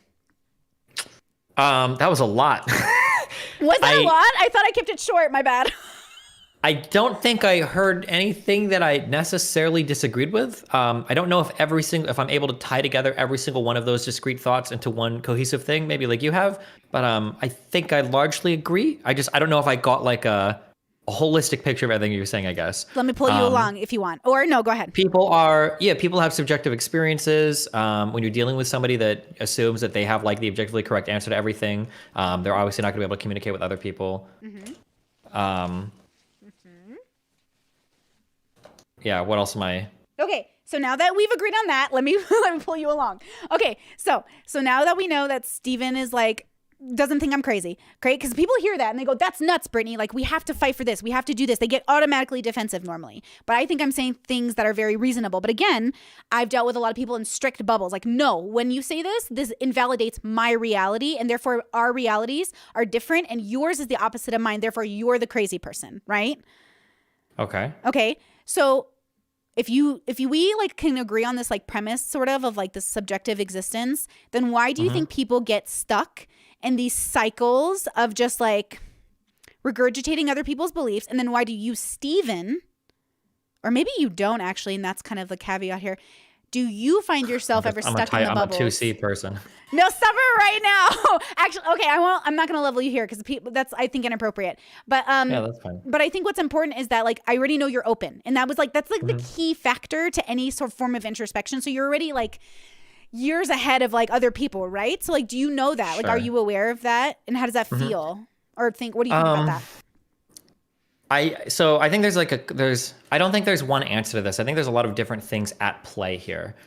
So one thing that I think is incredibly important to understand is I think that it's important to understand that the vast majority of, if I say like ethical and epistemic and metaphysical or ontological, a lot of these like broad like philosophical categories are going to be, these thoughts are not coming from people, but I think most of these or all of these are inherited. You kind of allude to this when you said like babies are born as a type 1 or type 2 or whatever, right? Most of these are inherited, and if you don't have a reason to, or you're not called to, you'll never actually think through any of these things. So for example, like if you are if you grew up like religious, you're probably never going to spend time like analyzing your morals. You're not going to think about like, does my moral system make sense? Is it like internally consistent? Like that's just not like, why would you ever think of that? You just don't need to. So that's one thing. So it's possible probably to go through most of life where you'd never have to actually stop and question or be introspective over any particular belief you have, because they're all inherited from family members or as you grow up, and then you kind of stop there. That's one thing. A second thing is, I think that evolutionarily, I think that our brains work really, really, really well when it comes to identifying and recognizing and establishing patterns. I think we're so good at that.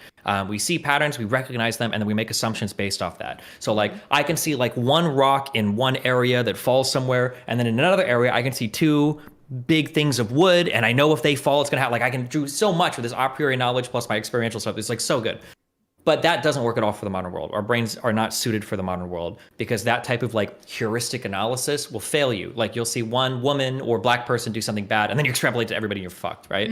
So I think that the way that we have to gather data today and the way that we have to think about the world is very inhuman. It's not stuff that you're like naturally wired to do. So without some deliberate effort, either forced upon you externally or for some reason you decide to do it internally, you're not gonna do it. I think that those are the two major, that was a long time. Those are the two main reasons why people are, I would say, get probably stuck in a bubble, is that one, they inherit all of their philosophical beliefs without ever questioning them. And then two, naturally, you're not wired to question them. Naturally, you're kind of wired to just like kind of move around with these default assumptions, and you don't want to challenge those things because they're uncomfortable to do so. Sorry, that was a long way to answer that. But yeah. That was a great answer. That was fantastic. That got me going. That's everything I wanted to hear. Okay, wait. Gotcha. So wait, we know this. We're having this conversation. We're like actually two humans having this conversation. So wait a second. Okay. So I can just like, I want to read the chat so bad because my audience is so great to like bounce ideas off of, but I'm not going to see you guys, but I know you're there and I appreciate you. But okay, this is what I've been talking about, and I swear people just think I'm crazy, but I'm trying to explain to them that I'm not trying to judge you. I'm only gay judging here. We only gay judge on my channel, okay? Wait, what does gay judge mean? Gay judge is like, you know, like, I wouldn't wear that. I don't know why you're wearing that, or sis, that's not it, or like, maybe not, but like, okay, do you? Like, it's like, I take part in a way more fun form of gay judging, and that's like, is this person actually gay, or is he saying he's gay or bisexual for social credit? That's a way more risky conversation. You. When I first heard you were bisexual, I was like, but is he gay, or is he just like thinks men are hot? Because like, don't we all? Or does he like actually fall in love with men? That's always the question. Absolutely not. I'm not even comfortable calling myself bisexual sometimes. I am hetero-romantic 100%. There are certain sexual activities I like to do with guys, but I think guys are kind of like gross. Like I would never date a guy, ever. Never. Well, most likely I would never date a guy. Would you date yourself? I won't say never. Dude, I would be the best partner for myself ever, because we would both be at opposite ends of the house. We would never fuck with each other at all. We would do our fucking work all day, never be upset about it. Oh my God, that would be such a good partner for me. Actually, probably not, because we'd probably end the relationship over one disagreement, because I'm a very fucking stubborn person, and that fight would be, we would both be like, yeah. Well, it's funny. I was told the internet, I want to date myself, but everyone's like, but Brittany, you're so judgy and you cut people off. I was like, no. I like me though. I do like me. I would say I'm a very entertaining and like interesting person, but I'm hermetic. And so like the problem is like I don't want to go to clubs or anything anymore. My 20s was crazy, bro. My 20s, sure. I got it all out, you know? Okay, wait. So going back to this, you just said out loud that other people, you can see and observe them, that they're in bubbles. So how far can Steven untangle his own bubble? How far do you think you've gone on your own personal journey of like, what is Steven doing here in the universe? Who is he? Why does he believe what he believes? Like how far down? Well, I mean, you never really know how deep it goes until you get there, right? So I would like to say, I think at every stage in life, if you ask me, I would say that like, oh, well, I'm as deep as I possibly can be. I would have said that at 16, 17. Absolutely. I would have said it at 25. Absolutely. I would have said it at 29 and 30. When I was 30, I had pretty massive drug experiences that massively deepened my understanding of some things. So I would say that. So like, I would say that like, I feel like I'm a pretty like fleshed out person. I think that I'm capable of, most people can present an idea to me and I won't be immediately judgy, and I'll kind of consider it's like, okay, well, does it make sense? Let's think about this for a little bit. I think you can do that with most things. But who's to say that there's not like something that I've like totally missed? And when I have some experience, I'll be like, oh my God, this is like a whole dimension of reality that I like, of human existence or social condition or something that I totally didn't understand. You know, it's totally possible that I don't know if I could. It's like I can't know what I don't know. So there might be some experience out there that so I don't know. It's hard to rank. Like I would always say that I'm a 100% as deep as I can be, when understanding that 100% might turn into 30% tomorrow if I uncover some hugely new thing that I just haven't considered before, you know? Okay, perfect. So when I said earlier that all I'm interested in, like, in terms of like what I objectively know is like it has to be a true thing, so I can then not argue it. Like I don't like to argue reality, like what is real with people. I will discuss like people's differences of reality. So okay, in conjunction with that then, oh, this is so interesting. Okay, I agree with you first of all. So okay, on my level system, I only did 1 through 5. Everyone's like, what about 9 and 10 and 11? Guys, stop, please. You're exhausting me.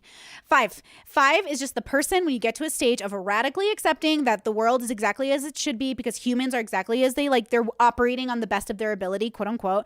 And then here you are as a person, you know there will always be more to know, and you have to be open to whatever's true. Sorry, I'm losing my voice. Hold on. So, what, like, you're already self-aware. You already fucking know that. That's interesting. So if you already, well, you already know that. Although it's really hard, I will say as a warning, it's really hard because these are answers that a person that has no self-awareness could also give. Yes. So the idea and is there's also like, there's a level of, and I hate to say this, and it's hard. I actually don't even believe this. I'm intellectualizing it. That's how stupid and crazy this is, right? There's also a level of self-deception that a person could engage in as well. And it might be the case that on some meta level, the only reason I even consider that self-deception is possible is because I've already convinced myself that I can't actually engage in self-deception. But merely by being aware of said self-deception, I know that right? So who knows? It might be the case that, you can never know. I think you have to interact with a person for a great deal of time to figure out like where they're at, because you can give a lot of answers that sound right, or these are the correct answers, but it's like, well, let's interact for a little bit because, this person has a super open-minded and blah, blah, blah, blah, blah. And then all of a sudden you have like one experience with somebody, you're like, wait a second, holy shit, this is not congruent with any of the shit that you said to me in the past. Like, okay, now I have to kind of like adjust my Bayesian expectation or my probabilities being updated as I get more information. Yeah. Yes. Okay. This is exactly why. So I do one-on-one calls and consultations, and like, that's how I primarily like spend my time. And usually people come to me, they're like, how introspective am I? I'm like, I don't know. Let's just talk about it. I have to talk to you because we're going to come upon a subject matter which you think like, oh, I've been really introspective about, and then realize you have a really shallow understanding of, and you have to be very open to the truth. So like, I always tell people, they always ask me like, why don't I believe in a God? And it's like, well, it's like, if gods exist, great. If they don't, then whatever. But like, I don't have any like tangible proof of a God. I've been reading all these books about reincarnation, all of these things, very compelling works, but all of them predicated on the I experience. I, with 1,000 people, experience this thing, or I experience, it's wonderful. But as a heavy drug user myself, like as somebody who loves drugs, like girl, I got DMT in my closet right now. I love drugs. I know that you can recreate the feeling of the Holy Spirit and God. I can do it in sex. I can do it in BDSM. Like, you want to create magic. You want to feel like you're on top of the world. Let's have an afternoon together. You know what I mean? So if I can create it, then I feel like it's not something outside of myself, nor is it something objectively, it doesn't exist. So with you, Stephen, like, would you need God to like come knocking on your door to be like, hey, Stephen, I'm God, I'm real, for you to believe in a God, to know there is a God? At that point, you can't argue. Or are you ever open to believing in God without that sort of handshake? This is a really hard one because here's the issue, okay? Somebody brought this was a challenge that was brought up to me a long time ago, and I had no response. It's very interesting. So I would largely describe myself as the two words I've heard are a physicalist or a materialist. I only believe in the material or the physical world generally, although I've had challenges this recently that I'm not sure. And somebody said, well, here's an interesting challenge to physicalism. If I was ever to show you something that was immaterial, but I found a way that you could measure it and quantify it, wouldn't in that case you say it's become physical or it's become material? So in a sense, you've almost like tautologically made it so that you're always going to be a physicalist or a materialist because nothing can break that. Because the only way that you can observe or participate in some phenomenon is if you can have it, in which case you would call it material, right? And I was like, that's interesting. So like, I guess in a way, dogmatically, I almost am this thing, but based on how I've defined it. And the way that I would extend that to this is like, let's say there is a day where I opened the door and God showed up and he was like, hey, I'm God and I'm going to do a bunch of things. I was like, check this out. And honestly, my honest answer would be like, I probably assume that have gone crazy. I'm having like a psychotic break with reality before anything else. But then that gives you the interesting conundrum. It's like, well, now you've essentially dogmatically committed yourself to the same position that a religious person has, and that you're so strongly atheist that there is no evidence that I could show you to shake that belief. You just can't do it because you're just going to assume that you're crazy. And it's like, well, what if, and if I'm being honest with myself, if you run that experiment for days or weeks, I would just assume that I have long-term psychosis. Let's say God lived with you for a week. Let's say he lived with you for a month. He did all, and I'm like, I probably just completely fucking lost track of reality. It's like, well, when you say that you have lost track with reality, there's a huge baked in assumption there that you ever had a perfect tracking of reality, right? Like, why would you assume your senses are lying to you now versus maybe they were lying to you before? And you really have no basis for which to argue that, because like, well, fuck, I can't step outside of my own sensory experience. So yeah, I don't have a good answer for that. That's a hard one. That's a very, very, very hard one. Yeah. Okay. So I have a hierarchy of friendship that I use to kind of keep myself in check. So I have like my inner circle, inner outer circle, and then like people all over the world. So like my inner circle are like handpicked by me to be people that I can sort of rely on to check parts of my reality and keep them in check, because there are moments like I've never experienced psychosis, but I've experienced like mania, and I'm borderline. So like, girl, we get crazy. But after recovery and going through DBT and I haven't had a trigger in like 2+ years like of borderline. So like I've been working on my symptoms, but one of the things that I always had, or didn't have, I should say, is like a check-in buddy. So like now I have these like check-in buddies, and one person in particular, you guys know him, the audience knows him as Quixote, my bestie. Like I'll call him, I'm like, yo, is this a borderline thought or a reasonable thought?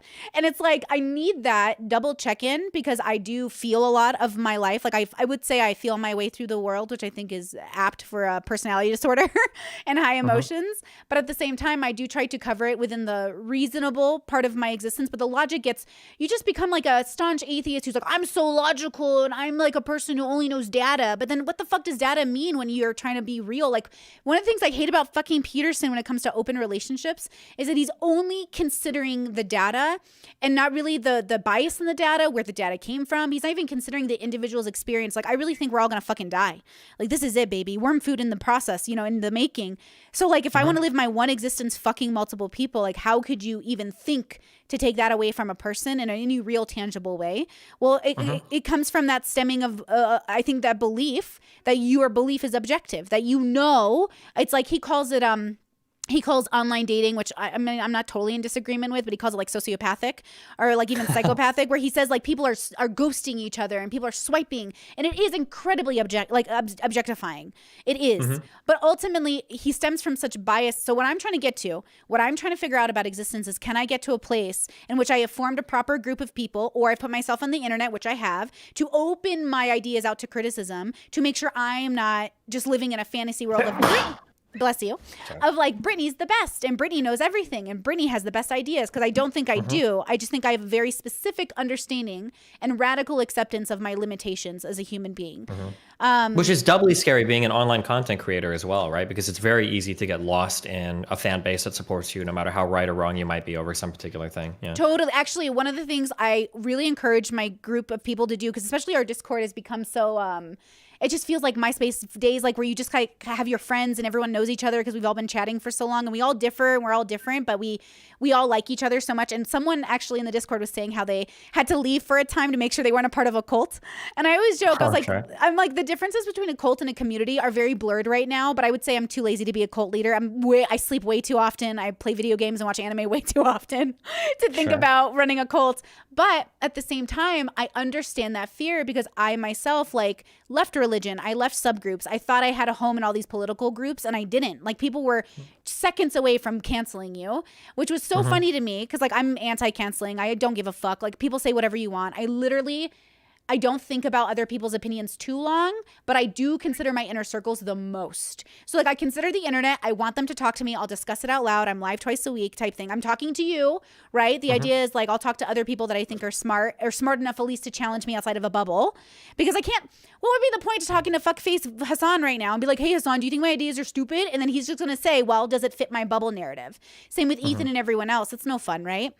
And so when I talk to people like you, that's the opportunity, right? And like my audience is the opportunity, but they don't know me that 100%, though I do have a theory that you can't ever be authentic except by yourself, because I'm too hyper aware of people's like their space, like them in my space, that I think my most authentic self is when I'm completely alone, which is interesting.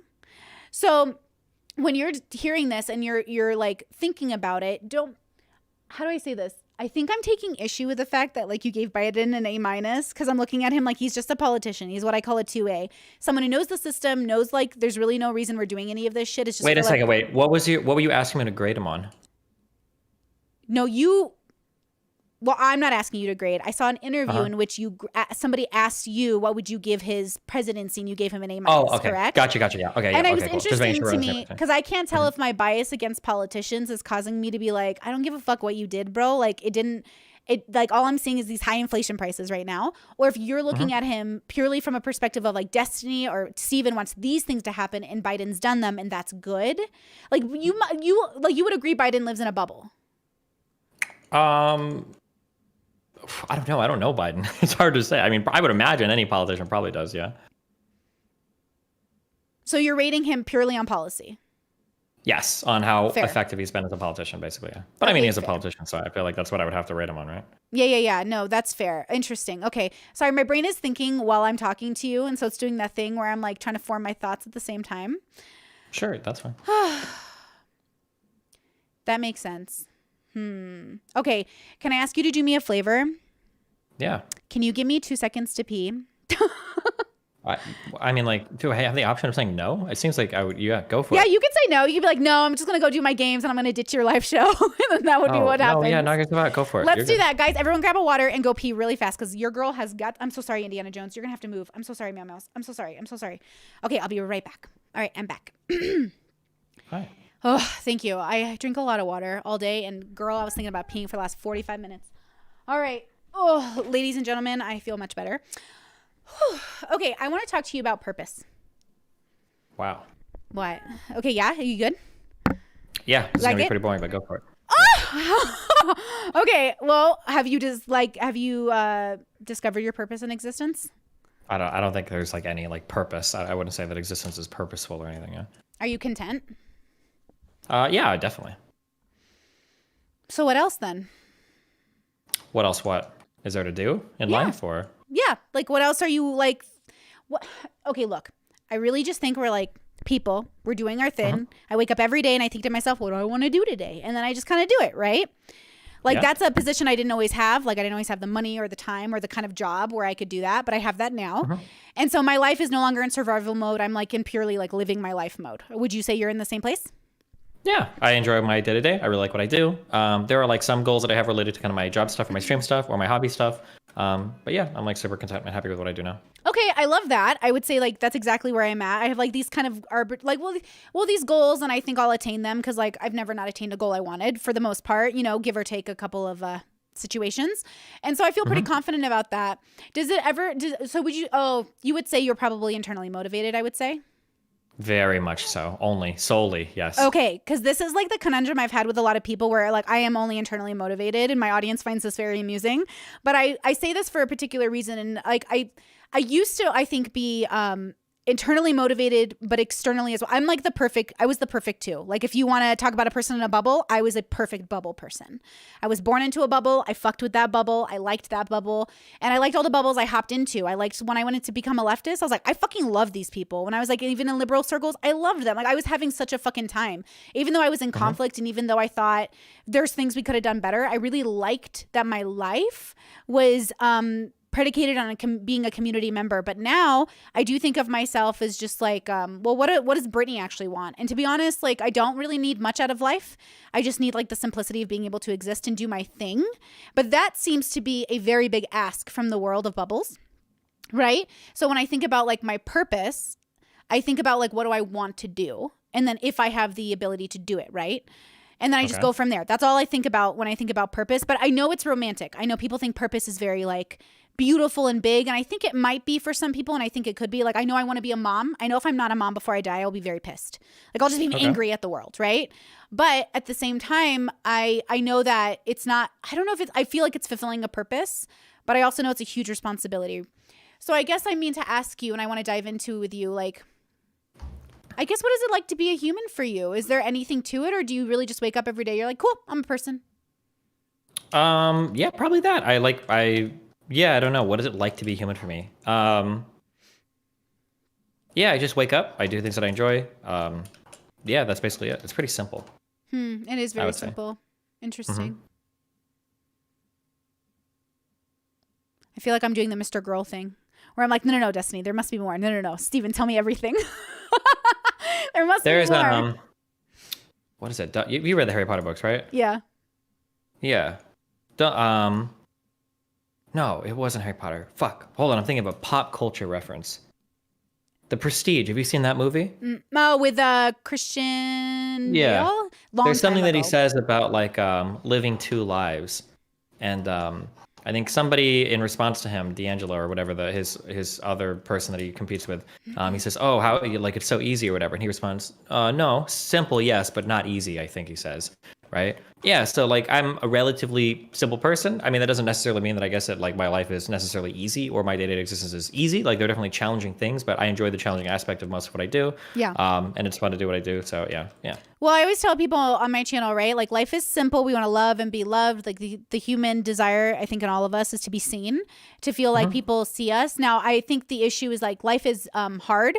I don't think life is always bad. I signify the differences between like a hard day and a bad day. Bad day is like if Brittany gets borderline triggered, that's a bad fucking day. Like she fucked up, someone fucked up, I didn't do my steps, something happened. Versus a hard day is just life, baby. Like making the bills, paying that mortgage, like that's just life, right? You gotta put in the hours. And so that's how I kind of think about it. And it helps me sort of accept that like life is pretty simple and lovely that way. Like I am in the country, and one of my favorite pastimes, my family's very like together. I have like 9 siblings. My parents are together. Like we just love spending time together. I have like 3 of my brothers living with me now. And like one of the things we love to do is just like sit out. Oh yeah, we love it. We just like to sit outside, smoke, enjoy, just listen to the birds, just talk, maybe play guitar, maybe do a little singing or something. But we mostly just like, we'll be silent and then we'll just talk about like, hey, what do you guys think about like this thing? And we'll talk about everything, politics, philosophy to whatever, just like everything's on the table. And that might seem really simple, but I think that is like peak existence, like peak living for Brittany at least. You know what I mean? To feel. Yeah, that's fair. Yeah, like people see you. Okay, so I have this idea that I use the number 8, but it's not really like concrete because it's not really 8 parts. But I feel like there are 8 parts of Brittany that are really significant. And how many of those parts people see is how intimate we can possibly ever get.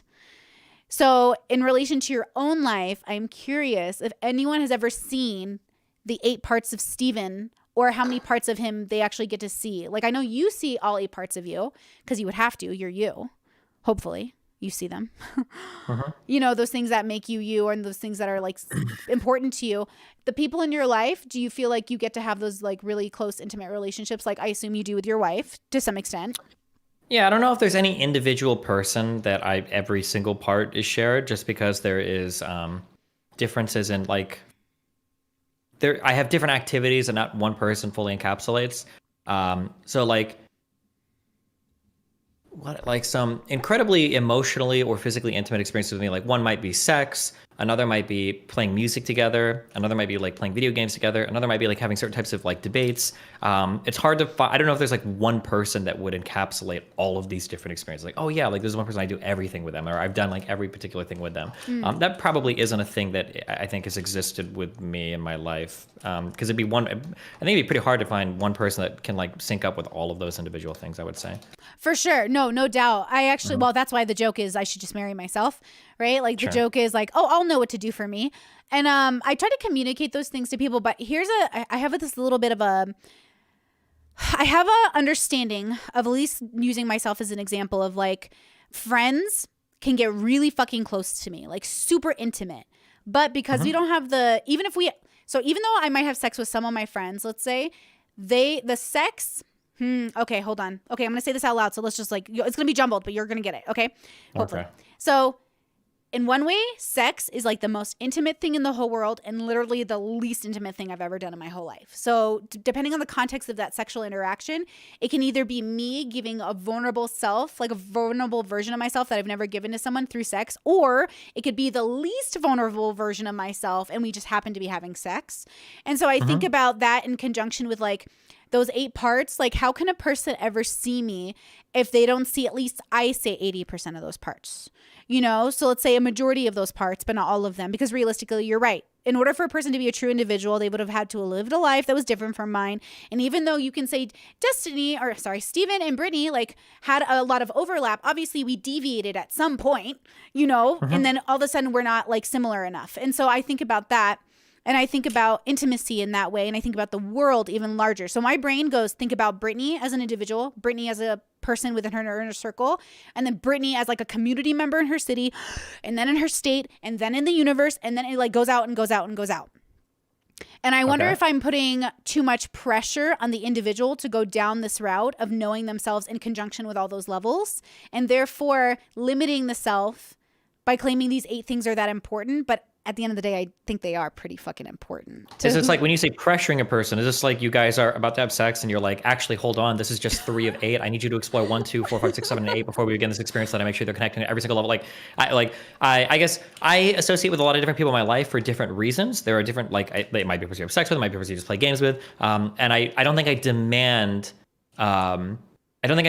a level of introspection with every individual person that I interact with, because some people I'm interacting with for specific purposes that don't demand like this level of introspection. Just because our interaction, only exists at a certain level. Do you think that this is like a pressure that you feel like you apply to people either implicitly or explicitly? I agree with what you've just said. So obviously, every individual has a different experience with me, but in regards to how close they get to me, yes. I'm very private. Like especially after my stalker situation, and it was a girl, so it was even funnier, where it was like, damn, like women be at it too. And I was like, okay. It really taught me to be very like aware of how people were feeling when dealing with me. That parasocial relationship is just so strong. So I've been thinking about that. I do think I'm working on like not limiting myself, but also being like very confident and like, yeah, I'm good. Like people never get to a second date, and everyone doesn't like that. But the thing is, like, why would they get to a second date if we established in the first date that we don't agree on reality? It's like, why would we go to the second date? So how open of a person? What is that? Wait, I'm so curious. When you say that, what does that mean for you? Like, what are a couple things that somebody might say, like on a first date? Some fan out there is listening who's gonna have his first date with you. He's like, okay, I'm gonna get it all now. What are some things somebody can say that's like, oh man, they said this, like we're not gonna connect here. Like, okay, I'll give you a real life example. I went on a date like last month with a guy, and I was like, this is gonna be great. Like, okay, maybe this will work out. And I'm on this date with this guy, and he literally goes, I just don't know why anyone would pay for OnlyFans. And I was like, oh. And I looked and I was like, that's a weird comment to make to me. And he's like, why? I was like, because I'm on OnlyFans. You know that. And he was like, yeah, but like, why would anyone ever pay for that? And I was like, well, that's like asking me, why would anyone go to the Seattle Erotic Arts Festival? Like, you would go to the arts festival to like go get art that's erotic. Like, I don't understand the question, right? And so he was like insulting my job, well, partially my other job, and he was insulting it. And I looked at him, I was like, are you trying to insult me or date me? Like, I'm very confused. So like, that's a reality difference. He doesn't value sex workers in the way that I do. I value sex workers. I think they're wonderful people. A huge part of my audience is sex workers. Like, I love them, right? That's a reality difference of like, you think they're below you, and I think they're just working a job. And then on top of that, let's say like a religious difference, obviously. Like if somebody was like, I believe in a God, I'm like, I'm out. Like, I can't. We were going to come home every day. I dated somebody like that. And when things would go bad, he would say to me, God brought us together, so it must be true. And I was like, ooh, see how like we don't agree on God? So like right now we can't have a reasonable like discussion about how to problem solve our relationship if you always go to God. So does that make sense? Yeah. Sure. I think to qualify your last statement, you probably could be with somebody that believes in God, but not somebody that's like hardcore into it like that. I'm guessing, right? No. I'm gonna You tell don't you think right at now. all It's gonna show on my face, boo boo. It's gonna show on my face that I think you're dumb. Because like the thing is, like believing in a God is like believing in aliens, and to move your life around. Wait a second. Hold on. Oh yeah. Hold on. Okay. Hold on. Okay. Slow down now. Okay. Slow down, miss. We all have a subjective experience and we can't know objective truth or blah, blah, blah. Slow down. Don't you think it's a little hard to immediately come off that and be like, you know what? If you believe in God, you're a fucking moron. We're donezo here, okay? Never gonna work out. Not a moron totally. But in regards to me, imagine we're in bed together. Not you and I are in bed, but that person and I are in bed together, and we're sitting there, and we're talking about life and like problem solving solutions for our life. And if any of their solutions involve a God, I'm just gonna be I'm pissed because I'm like, what are you bringing your belief into our life for? Like, if you look, I get my tarot cards read by my girl, right? I don't even believe in it, but I kind of believe in it a little bit, but it's not enough for me to change my life around it. You know what I'm saying? A lot of the things that I believe and enjoy, I don't change my life around. I don't pull a fucking tarot card and go, I'm going to fucking change my Wednesday because the tarot said to. But religious people who even believe in God, they can be lukewarm, which would piss me off more. Because how can you literally believe in a fucking entity that is so all powerful and beautiful and forgiving and then not change your life around it? Or if you don't change your life around it, then why is it even coming up? Why do you even believe in it? Like, it's just too much for me to like, because I try to hold very few beliefs and I know very little. Like, I try to be very clear about why I move the way I do and why I think the way I do. And a lot of it is like, there are just too many real world implications for people's beliefs. And so like, I'm a little bit, only in relation to myself, by the way, people listening. It's not in relation to other people. It's in relation to if you want to date me, be with me, cohabitate with me, you're asking a very big ask. And I need to look at my partner and trust them. So I look at them and go, that's fucking stupid. And now I regret dating someone who's stupid. I'm going to be annoyed. You know what I mean? Yeah, to be clear, I think I largely couldn't date somebody with that was religious. I just, that was interesting. That was like such a huge hard line in the sand view. I thought that was funny. Yeah, no, I try not to be too black and white with my thinking because nuance obviously is the most important thing in the world. But at the same time, when it comes to dating me, black and white as fuck, bro. Like black and white, I have to be. There's too much at stake for me. My life is too fucking good every day for me to ever run the risks, quote unquote, to like, I want to fall in love, but here's the thing. Like, I look at relationships as two factors, the resume and the love. So I can fall in love with, I think, anyone that I'm intellectually attracted to. I'm like, I'm going to fall in love with that person. But that doesn't mean I want to marry or date that person.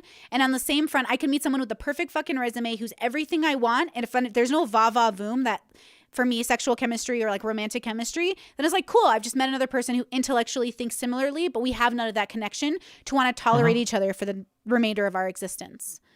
Sure. I think I probably largely agree there, yeah. Yeah, so I think that's just how I think about it. But again, when I speak, I know I'm a woman who ends her sentences with a period instead of a question mark. I'm not speaking like, oh, this is the only way to fucking be, right? I want people to really understand that I want you to exist how you want to exist. You want to be religious, home skillet. You want to be a crazy Muslim that hates gay people? I don't care. Just don't kill gay people and don't bother me. Don't try to date me. Because I've noticed the women and men who hit on me are so interesting, but a lot of the men are trying to like rescue me from my perfect life, and I'm very confused by that. And they don't know what to do with a person like I'm sure you know how it is, but it's like that. If you know who you are and you're good with it and you've really done the work to know, then it's like you already know I'm rejecting you on the premise of like, I'm not going to make you happy, homie. Like, I can't go to a second date with you. Sure. So challenging this, do you ever worry that maybe you are looking for somebody that checks off too many boxes? Yeah. That like I don't worry about it. I think my expectation is high. No, I want myself, and I meet all my requirements. So then the question would be, okay, so I probably know the answers, but then the question would be like, would you be comfortable if you had let's say there's a 100% match for Brittany in your head, but in reality, the best you could ever find, we'll say, is 85%. Are you more content to live on your own and just have that experience versus settling for an 85% experience? I think 80 is good. I'm good with 80. As long as it's 80 or more, I'm good with it. My brother says 90%. Okay, 75. That lower it to whatever it needs to be. Then, Nope. So you'd be more happy, like, fuck it, I'll just be alone. Yeah, I don't I'm care, good. fuck it, rather than settling for... You know what it is though? I'm also super blessed. I'm surrounded by people who love me. I have a great community. I have like literally 9 siblings. If I'm ever bored, I'll call them to hang out with and play games with. And like, if the only thing is missing is sex, I've had a lot of sex in my life, and I can have sex anytime I want, right? If it's like, don't get me wrong, I'm pretty romantic eventually. The problem is that it does take me a long time to be romantic with people. It takes like 6 months for my brain to be like, oh, we like this person. Or maybe it takes 6 months for me to find out, oop, I don't like this person as much as I thought in the beginning. So I need that time. I want that time to just know somebody and get to know them. And there are parts of me, of course, I'd rather not share outside of vulnerable situations. And in order to be vulnerable, I would have to meet someone smart enough to handle that vulnerability. I think that's like the problem. I always say to be a whole human being, you really have to know what your trope is. Like, who are you in the anime, right? Like, are you the fucking wallflower? Are you the person who goes for it? Obviously, I'm like this lone woman who's like managed a career, who's going to buy a house on her own, who might even adopt on her own, who like, obviously I don't need monetary help from people. What I need is like love and emotional support and like intellect. And that's I think when you don't live inside bubbles, that's a very high ask automatically. Sure. Yeah. Sure. But I'm good with that. Makes Yeah. sense. I think like, how could I not be content with that? Right. When I'm like, oh, that makes it's so comforting to me. Well, there are, I guess maybe I can kind of explain it because this is an interesting thing, gender dynamics or whatever. It seems to be the case that in general, I think men have have a harder time forming intimate, non-romantic friendships or relationships. That seems to be a very challenging experience for a man in general. And it seems to be the case that women can be more content being not in a relationship for the rest of their life. Because for an answer that is basically the exact answer that you just gave, I have a lot of very fulfilling relationships. I've got a lot of cool friendships. Like, I don't need to have like a dating partner. Like, I'm cool with myself. But it seems like for men, it's very, very, very hard to give that answer. Whereas for most men, they're like that's not going to happen. I think men are externally motivated from my understanding of them.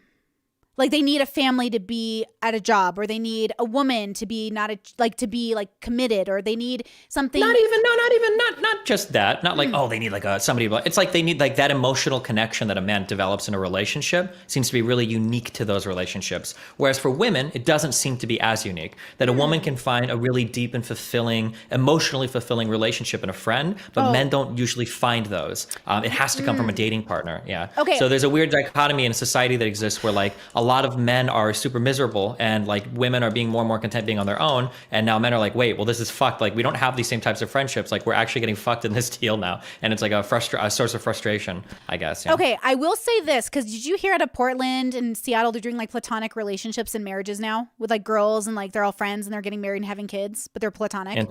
Platonic kids, families too. Okay, go ahead. Yeah, families too. So somebody asked me, they're like, can you do that? And I was like, fuck no, I will not. One, I'm possessive as fuck, never jealous. I don't even know. I'm pretty sure I don't experience that emotion, period. But in terms of possession, like, yeah, once you're mine, your inner circle, like, I will ride or die, vice versa. I will take care of you. I will do the things. And so when I have a kid, I'm like, that's my kid. And the person I make it with, like, that's our kid, nobody else's. Like, that's us against the world. Now, here's the thing though, with me in those parts, going back to those 8 parts, I cannot gain the intimacy with my friends that I can with somebody who is not only fulfilled all of those friend requirements, but then added in the sex of, because like, I am never a person, and this isn't TMI for me, so let me know if it's TMI for you, but on our channel, we talk about everything. But like, as a person who's explored BDSM and polyamory and open relationships and all these things, I've discovered within myself, at least, that when I am in BDSM situations or in like sex situations, it's the only time my brain turns off. Otherwise, my brain is always working, always problem solving, always calculating. So the vulnerability for me is like, whoa, what is Brittany like when she's not thinking about being like a top or a problem solver or like in charge? It's like, well, I'm thinking about being like a girl, I guess. And like when I'm in a girl moment, that intimacy, that closeness, that much being seen, that is fucking peak, bro. Like, that's for peak. But I don't need it to be happy because I'm joyful already. But I do think like in order for me to want to cohabitate with someone long term, they would have to have that intimacy with me and vice versa. Obviously, I want to see them and stuff. But I can't seem to maintain that with my friends. I can't get that close to a lot of my friends because there's like that blockage where I can't be completely, because I don't think my friends are obligated to be there to catch my vulnerabilities, but I kind of would like it from a romantic partner. Does that make sense? A little bit. Can you repeat that last part for me? I'm an asshole. That's okay. When you said that when you have sex or whatever, your brain just completely turns off, and so like there's a level of intimacy there, and then rerun just that last part. But they have to have in conjunction with those parts they see, the friendship parts and the sex. So if we're just having sex and they have none of the friendship parts, I'm not going to build a vulnerability with them. I'm going to be like just having no mutual switchy sex. But if they have all the friendship requirements and romantic and sexual, then holy fuck, they have the opportunity to like crack me open and like read my intestines as like the map of Brittany, because that's the time I can be literally can be vulnerable. You know what I mean? Okay, gotcha. Yeah, okay. Makes sense. So that's how I view like relationships, as like a play of, hey, we have this limited time on earth.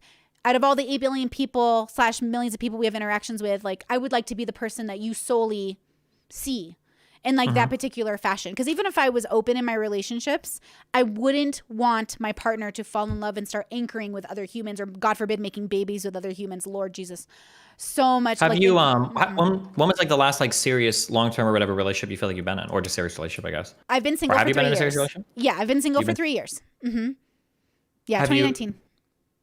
What was your experience like with your last relationship? Why did you start it? Why did you end it? Or what? Or you don't have to be too personal if you want. Yeah. My last relationship was an on again, off again 5-year relationship. I was between my mid 20s and later. We were poly and kinky and queer, and I've talked about it. It's been all over the internet. It was an online relationship, which I will not do again. Okay. And it was really good when it started off. Wait. Like, When you say online, do you mean like both of you were like online figures, or do you mean like you just like it was long distance online? no, I was an online figure, and he would show up in my videos. We lived together, so he was never an online person, but he was there and present.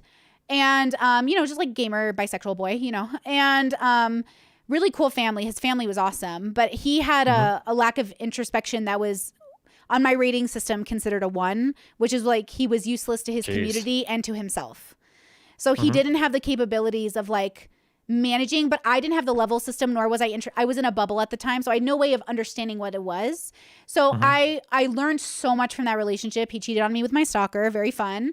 Just like Christ. It was a lot of drama. And then I, went to therapy, cut him out of my life, moved on, moved to the forest, and like lived this great life with my family. It's fantastic. But what it did teach me was that I knew what chemistry was. Like, I cannot explain to you. Like, even the smell of his skin was like a drug to me. Like, the physical animal part of my brain was like, holy fucking shit. Like, the chemistry with this person was so fucking powerful that it would blind me to the fact that, like, the resume wise, like, I've always, like, here's my problem though. I've always dated people I made more money than. I've always been more apt to working. I haven't had yet the experience of dating someone who has their shit together. So it's like, I'm hoping to have that in my 30s, but at this point, maybe not. I don't online date. I'm very private with my location. I can't run the risk of using apps. All of these things, you know what I mean? Unless I'm in Cali, then I turn on the app on occasion, which, is a story even in itself. So yeah, it was a really good learning experience. I can't explain to you how many like positive experiences with people in Seattle and stuff like that. But with him, it just really taught me that like falling in love isn't what makes a relationship successful. Not alone. True. That one part that you mentioned, I mention this all the time on stream. Again, as like a very grounded, like very realistic person, it sucks to say it, but there's definitely some aspect of physical chemistry when you meet somebody that is not duplicatable online or through like a matching engine or whatever. Like, there are just going to be some people that you meet them and there's like an incredibly powerful click. I like to consider myself like a very like rational, empirical minded person, but I'll have a rule when I meet people for like, if there's a girl and I feel like that shit happening, like for 2 weeks I will not do anything physical with them because I don't know if I'm about to go headlong into some really dumb shit and I know I'm being stupid. But yeah, it's a rule that I've had to adhere to and has saved me in the past. It's like, oh my God, like I think I'm losing my mind over this person. I need to like take a step back and just like chill for a moment because that's okay. So I try to explain to people, I call it like energy, and BDSM really gave me this language, whereas like you meet someone and like I don't have one night stands, and I count casual as like people I have sex with who I don't need to talk to or see every day / I'm not romantic with. So like friends or whatever, people I know. But I was thinking about BDSM because like I will do scenes with people who be like, hey, I really want to do a scene with you. And I'm like, oh, I don't do like pickup scenes. So we're going to have to talk for a couple days, negotiate. Let me call your play partners. Let me see if you're going to like fuck me over somehow, or if you're bad at needles or something. So I'll do this whole thing, and then we'll have a very specific kind of energy exchange. This is what we're doing. This is a moment of time. This is a closed space, and nothing outside of this space. Like, that's all different, right? So I think that problem with the way I communicate, like I went on this date with this guy and he said, you talk like a robot. And I was like, are you calling me autistic? And he's like, you talk like a robot. I was like, hi, how are you? Should have just said yes. Right? Sorry, but like, it is like one of those things. So he wanted to like create a moment with me. He's like, you haven't cuddled with anyone in 3 years. We should cuddle. And I was like, oh, I can cuddle with you if you need that, but like I don't know you, so I'm not going to be able to be in a cuddling position. He goes, what does that mean? I was like, well, to cuddle would mean I would have to go and actually let my body like slump into your body. And I don't know you, right? So like I could do that with you if you need it, but it's not gonna. So he's like, let's just try. And I was like, sure, buddy. So like I cuddled this guy and he's like, man, I really needed that. I was like, I'm really glad you got that. And he was like, I really hope you had that moment too. And I was like, sure. And like I call it the Logan Paul's issue, or the Logan Paul like situation, where Logan Paul talked about this on Impulsive, where he said when he meets people, they always say, I feel so seen by you. And he's like, yeah. And it's like, of course you do. I'm a person. I talk to people for a living. It's very easy to see like what you need. You're telling me with your body language and your voice. You're literally saying, I need to cuddle. And even you're just hoping that in this moment we are also having a moment, but my brain doesn't work that way. So when I don't have the chemistry part and I just have like the you look good on paper, the physical stuff is harder for me. But if I just have the physical stuff, that's easier for me. But at the same time, when I get the drug, like the drug feeling, I'm like, ooh, like I'm too excited about this. And this must be a chemistry, biological thing. Maybe I'm ovulating. Maybe I'm this person, my brain's like, make babies with them. I don't know what it is. But that's why I like BDSM, because it's forced me to have to negotiate my relationships before I jump in. Which that's why I asked you if you were BDSM, because you were so negotiation based with Anna / the way you talk about relationships, like with condom use or anything else. I was like, oh, sweet. This guy is like so much safer. A paranoid person who negotiates is safer than a person like who's like, let's meet at the club and wing it. Yes, I've definitely had moments in my 20s where I've winged things and been irresponsible, and those people usually become like level 3 clingers. You know what I'm saying? Sure, yeah. So it's not even necessarily like, it doesn't even necessarily have to be paranoia. But you can even, if you want, you could review it as like a reverse mind fuck. But like not to phrase it sociopathically, but usually the way to get sex from somebody, like the best way to do it, is to make that person feel like as comfortable and safe as possible, and then usually they'll be more open to better experiences, rather than this feeling, I think, in traditional pursuit man after woman things, where the guy is like always leaning into it as hard as possible, and the goal is to like do as much as I can without it being rape, but like I'm right at that edge, so I'm pushing you and pushing you and pushing you. Yeah, and that's kind of like the default negotiation standpoint, I guess, in society. Yeah. But if you can move off of that, because you can feel that. There's a feeling in the air when somebody really wants something, even when it's a matter of like, what restaurant do you want to go to? Like you can feel when somebody's leaning into something really hard, and that will like set the mood and the tone for the entire interaction. Okay, but I think so getting off of that is really important. Yeah. Sorry, I'm gonna, if I interrupt you, just like I don't mean to I interrupt people all the time. Okay, love it. So okay, but I'm gonna give you a little bit of credit here. I do think people are socially like really fucking retarded when it comes to reading people's energies, and I don't think that's their fault. I think it's like a mixture of like technology and other things, but it's like comedians. I hear comedians say this, like, you feel the energy from the room, you know when they're fucking mad at you. Or you know when they're like vibing with you. That's what I do with people. Like, okay, and I also have this energy, my brother and I have it, like we're very similar. Like when we're at Walmart, I don't know what the fuck it is, but people will just come up to us and be like, hi, and I'm like, oh, hi, and they're like, hi. Oh, anyway, so my husband's name is Jim. I'm like, okay, and then they'll just start talking to me about their life. They'll show me pictures of their kids, like, and I'm just like, okay, this person's having a moment, and they see me, and for some reason I've been chosen by the universe to give them this like reciprocal, and I did with this guy with cuddling. It's like, I won't do it past my boundaries. I have very strong boundaries open, but we have boundaries on this channel, right, guys?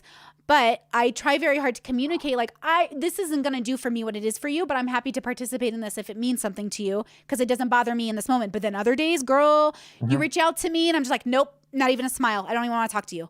And they're like, wow. Man, I would be, that approach sounds really scary to me. Because something that I noticed that I've had to cut back on more and more is, people aren't aware that you're not getting as much as they are sometimes. And it's very easy when you're getting physical symbols from somebody or signals from somebody that they are. So I'll have interactions with people. And Anna isn't the only person that said this, but like when I'm a very physically intimate person. Like I enjoy all of that. I like sex, but I also like cuddling and like doing stuff. Like all of that is like super duper fun for me. And I'll be explicit where it's like, hey, like this isn't like an emotional thing for me. Like just so you know, I'm not like getting attached to you. But it's not really enough to say that, because when people have those physical experiences, they're getting a lot more out of it. There's like a very deep experience there. And I found that like, it's not really enough to just tell somebody. Like I think you have to feel out like, okay, well, this is a person that I probably should never do these things with, because it's going to super mind fuck them. Yes. And these are things that I'm still learning. Like, what is the exact boundary for how I can or can't do something? Yeah. You know? Okay. So that black and white language I use is what I use as a tool. If you are scared about my black and white language, if it makes you uncomfortable, it gives you great reasons to run away from me. But if you're like, okay, I'm attracted, because like I have a habit of like, look, I I don't know how to say it. I love people, but I live as a hermit. So like when I get a moment of time, like in BDSM, literally it taught me that I can look at a person and say to them, hey, in this moment of time we exist in, like legit, I will be 1000% in this. I will be intimate. I want to know you. I wouldn't get naked with you unless I was interested in you as a human to some extent, right? But I might not, this is what I need from this relationship, whatever you want to call it. What do you need? It's like we can talk about it, but of course what you run into is like, I remember the first boy I ever had sex with, he was like 19 and I was like 21 or something. And 22. And I remember I told him, I was like, okay, we're coworkers, we're friends. I just want to have sex with you for a couple weeks to see what it's like, and then we're going to be done. And he's like, okay. Then the 2 weeks came up. I shook his hand and said, thank you for your time. And he's like, whoa. We're not in a relationship. Yeah. And I was like, ooh, see how we negotiated? And then you right away, like, did you lie during negotiation? He goes, well, no, I just like, it was so good. We have so much fun together. Yeah. He made me a tool mix, like, hello, romance, what? And I was like, okay. But what I've learned is like, it will always happen this way until it doesn't. So I have to be the person who's more like you said, just aware. Like, look, if I'm going to be the more introspective person, then I got to be more fucking introspective. And I have to consider people. So it's hard. Like the words almost don't matter. They're nice to have on paper, I guess, if you're going to get accused of something. But like, there are a ton of people, and actually, I'm talking to the audience right now. I'm about to say some things, but you definitely know all of this from BDSM. This is especially true of sexual interactions. You have no idea how you're going to emotionally respond to a sexual interaction until you've had it. You just don't know. You might think you know, you might have masturbated to it a million times, but like when it comes to threesomes, you don't know until you've been there. When it comes to any sort of like more hardcore restraint or whatever thing, like there are emotional responses your body can have where it's like, holy shit, I don't know why I'm feeling this right now, and this isn't what I expected. And like you have to be willing to understand that you can't intellectualize everything. Sometimes you have to have the quality, you have to have that experience, that sensation to truly understand what you're responsible to it. And when it comes to engaging with people romantically or sexually, that's something that I've had to learn. I have to ignore everything a person says, basically. Because there are a lot of people that I talk to who, like this is fine, or I'm cool with this, and blah, blah. It's like, no, like 2 weeks into this, you're going to be like really mindfucked. Like I can tell. Like there's almost like a trial period of like, can I ignore you for 3 days without you losing your mind? Or like, if we associate with this, like, is this going to be like you have to like almost test out, like, how are their actual physical responses and actions? Because the words just don't mean anything because they don't know. Like, and I'm not even accusing other people of lying. It's more just like, you're making this decision right now as somebody that hasn't spent any time with me physically, but like 2 weeks from now when you have had, you're basically going to be like a different person. You're in a totally different state of mind at that point. I don't know if like person A that I'm talking to right now is going to be the same as person B that I'm going to be talking to like a week from now.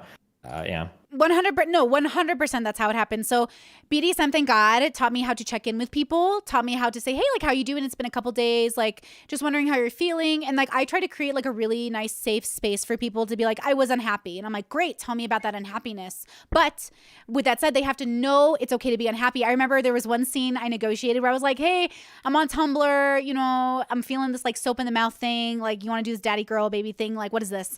And then I tried it. Soap was in my mouth, and I just remember vomiting and thinking, okay, guys, not as sexy as Tumblr makes it look. Trial and error, did not love. And I know like in my head though, I'd built it up to this like fucking hot, like, oh, it's gonna be so fucking good. Like, I'm gonna get punished. It's gonna be, and then I was like, nope. But I'm also like a heavy masochist in the BDSM. So the funny part is like, poke me with needles, like hit me and I'm feeling great. But soap in the mouth, that is my limit. And so it is kind of funny, but I only knew that when I did it. Same with drugs. I'm gonna talk to you about drugs. So you've done drugs, yes? Yeah. Are you okay talking about it? Is there any legal reasons you can't? Talk about whatever you want to talk about. Oh, fantastic. Okay, what are we talking about? LSD, weed, DMT? Like, what are we doing here? Coke? Like, what are we doing? Not too much. So some amphetamines, mushrooms, LSD, MDMA, marijuana. Okay, how did you feel on? I'm sorry, you did say LSD, yes? Mm-hmm. Okay, yeah. Wait, can you give me like 30 seconds to think of a really good response to this? Okay, hold on. 1 second. 30 seconds. Okay, count down. Okay. All right. How did I feel on? Did you say LSD or yeah? How did I feel on LSD? I don't. That's a really hard question to answer. Wait, can you give me a little bit more specific question, or do you just want me to ramble? Well, okay. Like, we've all done drugs. They all do different things to us. I just want to know what your experience was like. I think my experience on LSD is generally pretty fun. When you're peaking on LSD, the most I ever do is 150 micrograms. So I've never done any huge LSD trips, but the peaking experience of being on LSD, I think is like super fun. Like it's kind of a little bit otherworldly, like you're stepping into another dimension. All of your senses get like very fucked. And the most fun thing for me on LSD, probably on every drug, but especially on LSD. I don't know if you're musical at all, but playing music on LSD is an otherworldly experience. Probably the best experience of my life, I think, is probably playing music on LSD. That's so nice. I love that. I don't play music. I'm learning guitar right now, but I'm very bad at it. And but I love music. Like music is like I think the greatest thing like humans ever like just so beautiful. So like I'm all about that. But I'm curious, do you do drugs with people or alone? I'm usually with one to two other people, 1 to 3 other people, I think, generally. Usually in pretty small, pretty intimate, yeah. And did you play music while on drugs with somebody in the room or by yourself? I haven't yet, but I really, really, really want to. I almost have kind of one time, but not really. But yeah, at some point in my life, I will. Yeah. Okay. I always find the interactions are so different because certain drugs, like when we did DMT, I did it with a safety net because I was worried that I could go wrong, and I made it. And so like I was like worried. And so I had like a safety buddy, but I knew when I was under that I was aware. I was just too aware I wasn't alone. And even though they were on the other side of the door, but I also knew it was my brothers, and so they were giggling on the other side of the door, like, "Oh, she's gonna trip." And so like there's too much like I'm just too self-aware. But when I was in I traveled solo around the US by myself twice. And when I went the second time, I did national forests, and I got so high. Like weed is my favorite drug. I just got so fucking baked. And I just remember sitting there in a forest, like in my little like trailer, and my body, like, I zoomed out all the way into space type thing. And you're like, holy shit, I'm like a speck in the universe. And it's like a really beautiful feeling of like, holy shit, I'm a speck in the universe. And it's like a lot of just saying that 10 times. And so I could have that alone because I was alone, but I can't have those moments with people. Like I really struggle. So I don't party drug too much. But, when I want to have fun, yeah, we giggle and watch anime and have a bunch of fun. So I was just curious on like, if you could do you have enough experience to kind of talk about those two differences for yourself? Do I have enough experience to talk about the two different experiences between being like high for fun versus like high for like, yeah. Let's see. What am I doing? I do different drugs for different reasons. So MDMA is a super ultra like cuddly drug. Have you done MDMA before? I have not. Oh shit. It's gonna be hard to explain it to you. Yeah, like if you've ever seen like the meme of like people rolling on the floor because everything in life and their body feels so good, that's like MDMA. It's not sexual at all. Not for me at least. It's not a sexual feeling. It's a very, very, very emotionally connected feeling. It's a super fun thing to do with somebody, just to get like a little bit emotionally closer, or to be like emotionally open or vulnerable to somebody if you have problems with that. That would be, so MDMA is probably a drug I'm doing with somebody because I want to like bond with them or just like have a really close experience with them. LSD can be a fun bonding drug, I guess, but I'm more in my own head when I'm doing LSD. So that's going to be like, I hope I get to play music when I'm on it, or otherwise I'm just going to like sit and chill and like perceive the world or whatever. Mushrooms is like, I hate myself. I don't want to have a very challenging experience about whether or not I think I exist, and I'm going to destroy my mind for 6 hours. Well, no, really, like 2 to 3 hours, I guess. Well, I have a challenging experience usually because mushrooms can be very challenging for me. Although I've had some very, very big mushroom trips, so that might influence that feeling.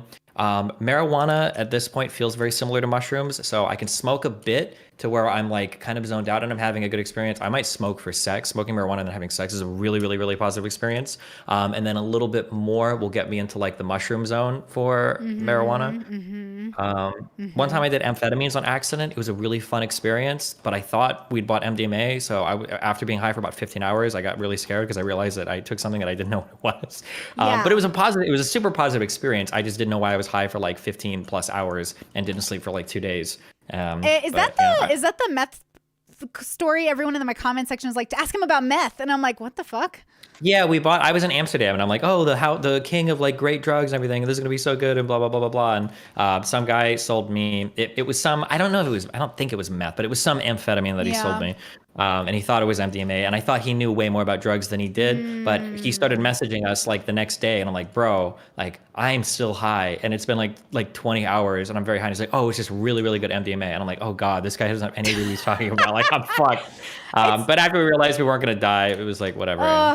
It's so funny. I have a wide but limited experience with drugs because I am paranoid as fuck. And so like, I always know the people who make the drugs or I make them myself. So like, I'm very like, where'd you get those mushrooms? Where'd you get that LSD? Like, where'd you get it? And like, I grew up like suburban druggies. So like people made drugs in school sometimes. Like, you know what I'm saying? Like, we're not getting it from some random guy. We are, but there's access to certain drugs I haven't tried yet because I don't have a guy and I need a guy for this drug. But I love it. I think it's great. When I become a mother, I plan to go off of all the drugs, including the weed, especially if I'm breastfeeding. Like, I don't want to, give that to my kid or whatever. But it's like one of those things where until then, and God knows if I'm even going to get a chance to be married or have a kid or like do anything I'm going to do. Who knows what future Brittany's going to do. I love drugs because like there's such a nice personal moment to have with a self, or like a party drug. I like shrooms. I did shrooms the first time and we watched like Dr. Stone, which is like a great anime. It's so fun. But like we were watching that and that was the funniest like afternoon of my life. But then I did it alone and I microdosed for a couple weeks or whatever. And that really made me feel like, oh wow, I'm having like really good moments. Not quite ego deaths though. So I actually have a theory. I'm working on an experiment where I wondered if I can ego death myself again, because the last few ego deaths I had where I really transformed my life, and like I count ego deaths only if your life has changed. If you have an ego death and you're still a fucking idiot, then like, okay, what kind of death were you having? Not an introspective one. So I'm a little black and white with that. But have you ever had what you would call an ego death? Two, absolutely. I don't know if I would say, so I might break here, maybe from you, maybe from other people. I don't think that drugs are necessarily like the mystical experience, life-changing stuff they can be. I think they can be. I think they have the opportunity to be that. But I think that you can have huge drug experiences and just learn nothing because you're just not the type of person to reflect on it. You're not the type of person to think about it. Like, I feel like that is entirely a possible thing. Wait, we would agree with that. But in relation to ego deaths, would you say there's a difference? Like, I just did DMT and I didn't have an ego death. I was like, that was just a fun drug trip, bro. I didn't learn anything. I didn't have like, I had a reassurance. It reassured me that what I thought was, my internal monologue was correct in that way, which is just reinforcing the internal monologue. I guess I would consider ego death purely a physical phenomenon. I wouldn't think of like life-changing at all. I would think that like when it seems to be the case that when you take enough of like a certain drug, it will like dissolve. It's very hard to put this in words, but like it will dissolve your perspective. So there are a bunch of things that are running constantly in our brain. It might be like the sense of self, which doesn't mean anything unless you've broken that. It might be like your sense of time, which also doesn't mean anything unless you've broken that. But these are like programs that are running constantly in your brain. And I think that when you take enough of a certain drug and you start to break those, as that dissolves away, you're left with an experience that is very alien and very otherworldly and impossible to contextualize because you've never had an experience like it. I would call that ego death. Now, there are some people that have that experience and then they come away feeling like super connected with the world, or maybe it's like it becomes religious for them or something. It partially depends on what you bring into it is what you get out of it or how you reflect on it afterwards. But yeah, I would say that for me, like I would describe physical death as purely like once you've done enough of a certain drug, you can break down your like kind of operating system enough that you have an experience that is, and then what you get out of it is your choice basically from there. Interesting. Okay. It's so funny because I think like life, not to quote the great philosopher Shrek, but like life is really like an onion and there are a lot of layers to that onion. And so when I think about when I did DMT and I was wondering like, is this going to change my life in a significant way? And I went under and I'm like at a dance club with a bunch of these Aztec beautiful people. And I'm like sitting there and we're dancing and it felt like a half an hour and it was just a couple minutes and I'm sitting there. And then eventually I had this idea that they were swarming me with their bodies and like pulling me under, like with my hand. They're like, we're going to have hedonistic love. And I was like, I hate hedonism. Wait, I know what hedonism is. It's a trap. And I was like, no, I don't want to be a hedonist. It's like a trap. And they looked at me. They're like, but we'll have so much fun together. I was like, I will die at this nightclub, boo-boo. You're going to take me down and kill me, which was just reassuring me that my belief on hedonism was correct. So it's really just me telling myself I'm amazing. But I don't think I'm seeing a God. I love Joe Rogan and Blair White. I saw this conversation with them and they're like, DMT elves, baby. What if it's like a real God? And I'm like, okay, so non-binary people, the craziest shit you've ever heard, but DMT gods are like reasonable. I'm like, everyone make a decision. For me, I think drugs are a opportunity to have fun, one layer, build intimacy with the self or others, another layer, or to like completely radically change the self. So like these are like, it's all going to be dependent. Everything is a tool to me. Sex is a tool. People are a tool. Life is a tool. Everything is a tool to like build something that brings you to a place of joy, contentment, joy. I think twos much like fives, no matter how many layers of introspection they go down, can find great joy in life. Great joy. Sure. You can live in a bubble, die in a bubble, and feel really fulfilled by that bubble. Absolutely, yeah. Yeah. And so I think people who are twos who do drugs and end up having ego deaths can stay into those bubbles. I think my ego deaths eventually led me out of bubbles and into a middle place of like, holy shit, what are we doing? What are we doing? What are we doing? And to a place of, oh, we're just being people. Oh, we're being people. To, oh, humans are going to human. All right, cool. Whew. That was like a lot of anxiety for like 20 years, 30 years to just like worry about what people were doing. But yeah, so I'd say we'd basically agree maybe that like it could be one of many things, but ego death is maybe the place we deviate a little bit, like the like literal definition of it maybe. What is the, I guess, to be more specific, what is like the physical sensation you have when you feel like you're having one of these experiences? Like a heart attack, like an out of body experience. So if I'm having like an ego death, I feel like I'm learning something about myself that I Well, let me ask, what is the drug firstly? So that maybe, because our perspective might, like, if you feel like you've had an ego death on which drugs, yeah? I've had an ego death on weed. Weed is my primary drug. I see things on weed. I hallucinate on marijuana. I see my words. I see people. Like I can see, like sometimes I'll even see, like if I'm eating something, I can like hop over to the bowl and then hop back into my head and then hop over to the bowl and see myself from inside the like Cheerio floating in my milk. I'm like but I'm also very meditative. And so the problem is I can't tell if my brain is just super awake. Like when I was on DMT, I was talking, I was like, no, I have to go. So I opened my eyes and then my body started to melt and all my arms started to leave. And I was like, oh, fuck me. So then I closed my eyes and I was back in the nightclub and I was like, no, I need to get out of this drug. Like I do not want to go down this path. So I called my brother's name and I was like, come in here and wake me up. And when he came in here, I could see him glittering like with like elf magic. It was beautiful. I knew it was all the drug. So I wouldn't count that as ego death, but I've had ego deaths that have that physical experience of like, oh no, we're going somewhere we shouldn't be going. And then my mind is like, but let's go there. And when it's gone there, it's come out with a very nice and comforting understanding that like now we have to change our life around this new moment. When you have like an ego death on marijuana, do you or actually I'll ask for the DMT experience. Are you familiar with the concept of like a breakthrough? Is that maybe not, because I can't quite say it right now, but I think, is that the thing where you So this is very generalized, so it may or may not be true for everybody, but my understanding is that like to have a breakthrough experience on DMT, you need like 3 good big hits. And that like by the second hit, you're going to be like pretty out of it. And I think you need somebody to help you with the third hit. Right. When you take the third hit of DMT, you're gone into like another world. The takeoff. Yeah. Yeah. I did DMT. I had to do it. I think we did it 2 days in a row, but I did like 6 different attempts. I did like multiple attempts because the first couple I wasn't there. I didn't blast off or anything. Like I didn't do anything. The last time I did it, I blasted off enough, but you're right. I would say I was only so deep into it and I stopped myself from going deeper into the trip because I had that paranoia in the back of my head of like, oh, you're going to get trapped here for a few months.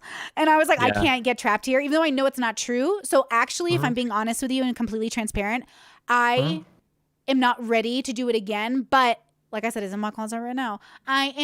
When I am ready, I will go into my closet and redo another trip when I'm ready to go deep in there. So yes, I would say that I could have the potential of a ego death using DMT if I wouldn't stop myself from completely blasting off 1000%. Gotcha. Okay. Yeah. I was just kind of curious because you can describe different levels in different ways. I would say that like for my 2 mushroom experiences, like when I'm in, I would say that like the quote unquote ego death part, this is like the peaking part of your trip, probably lasts for, on mushrooms, I'd say 1 to 2 hours at the most. It doesn't feel like that, obviously. But at that point, you could probably like pick me up and move me around, and I'd have I'm completely and totally disconnected from. I need you more shrooms. I haven't gone that deep yet. I haven't done that much yet. That's the problem is that I want to do drugs a lot. Like with weed, I've experimented for I started smoking when I was 28. So I started later. I was a virgin until I was 22. I'm very slow. I'm very like I like Which to. is fine. My first big drug experience when I was like 30. So perfect. I have this idea that I'm very adventurous, but I'm not as spontaneous as people think I am. So I've done a lot of crazy shit, but all of it's been very negotiated. And so I think that's why I'm always shook when things don't go correct. Because no, we negotiated. Again, not to be so autistic, but we did the thing. So now this must be the answer. But human experiences don't work that way. So that makes me want to do it more because I've never been that in my body on shrooms yet. But that sounds Okay. lovely. Yeah. I mean, I would say, yeah, just make sure that you're obviously responsible. So you all know this shit. I don't have to say, yeah. But yeah, it's definitely yeah, coming from having no drugs to having huge experiences is definitely interesting because it's they're experiences that aren't really like anything else, obviously, in a non-drug world. Yeah, it's yeah. I want to. Well, first I want to check in with you. How you doing? Okay, just chilling. Yeah. I am not a streamer like you are, so I actually lose my energy about this time. So I'm going to be real with you. I need to eat something or I'm going to kill somebody. So I'm going to give us like 10 more minutes-ish to talk, and then I'm going to have to bail. Is that okay? Yeah. Okay, what good. if I say no? Do I like hold you hostage or?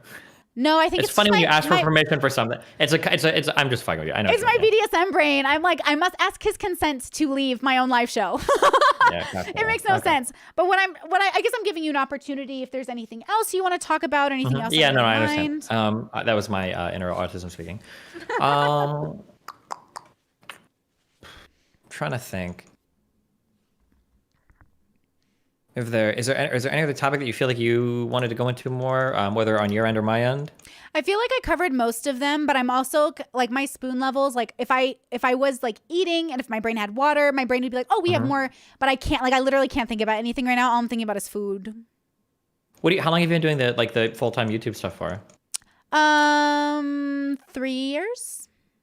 Okay. 3-4 years. I've been on YouTube my whole life, but so I always tell people my journey on YouTube was like, I was in a bubble, thought I understood the world, in a different bubble, thought I understood the world, in a different bubble, thought I understood the world, thought I understood myself, had to go this crazy life, loved it, God bless, to this person now. And like this person now is much more stable in a lot of ways. So I actually can turn my life into money. I wasn't focused on money. I have a hard time caring about money, but I want to like, I make enough to like buy my house and like have a baby and like do those things, hopefully, is like the goal.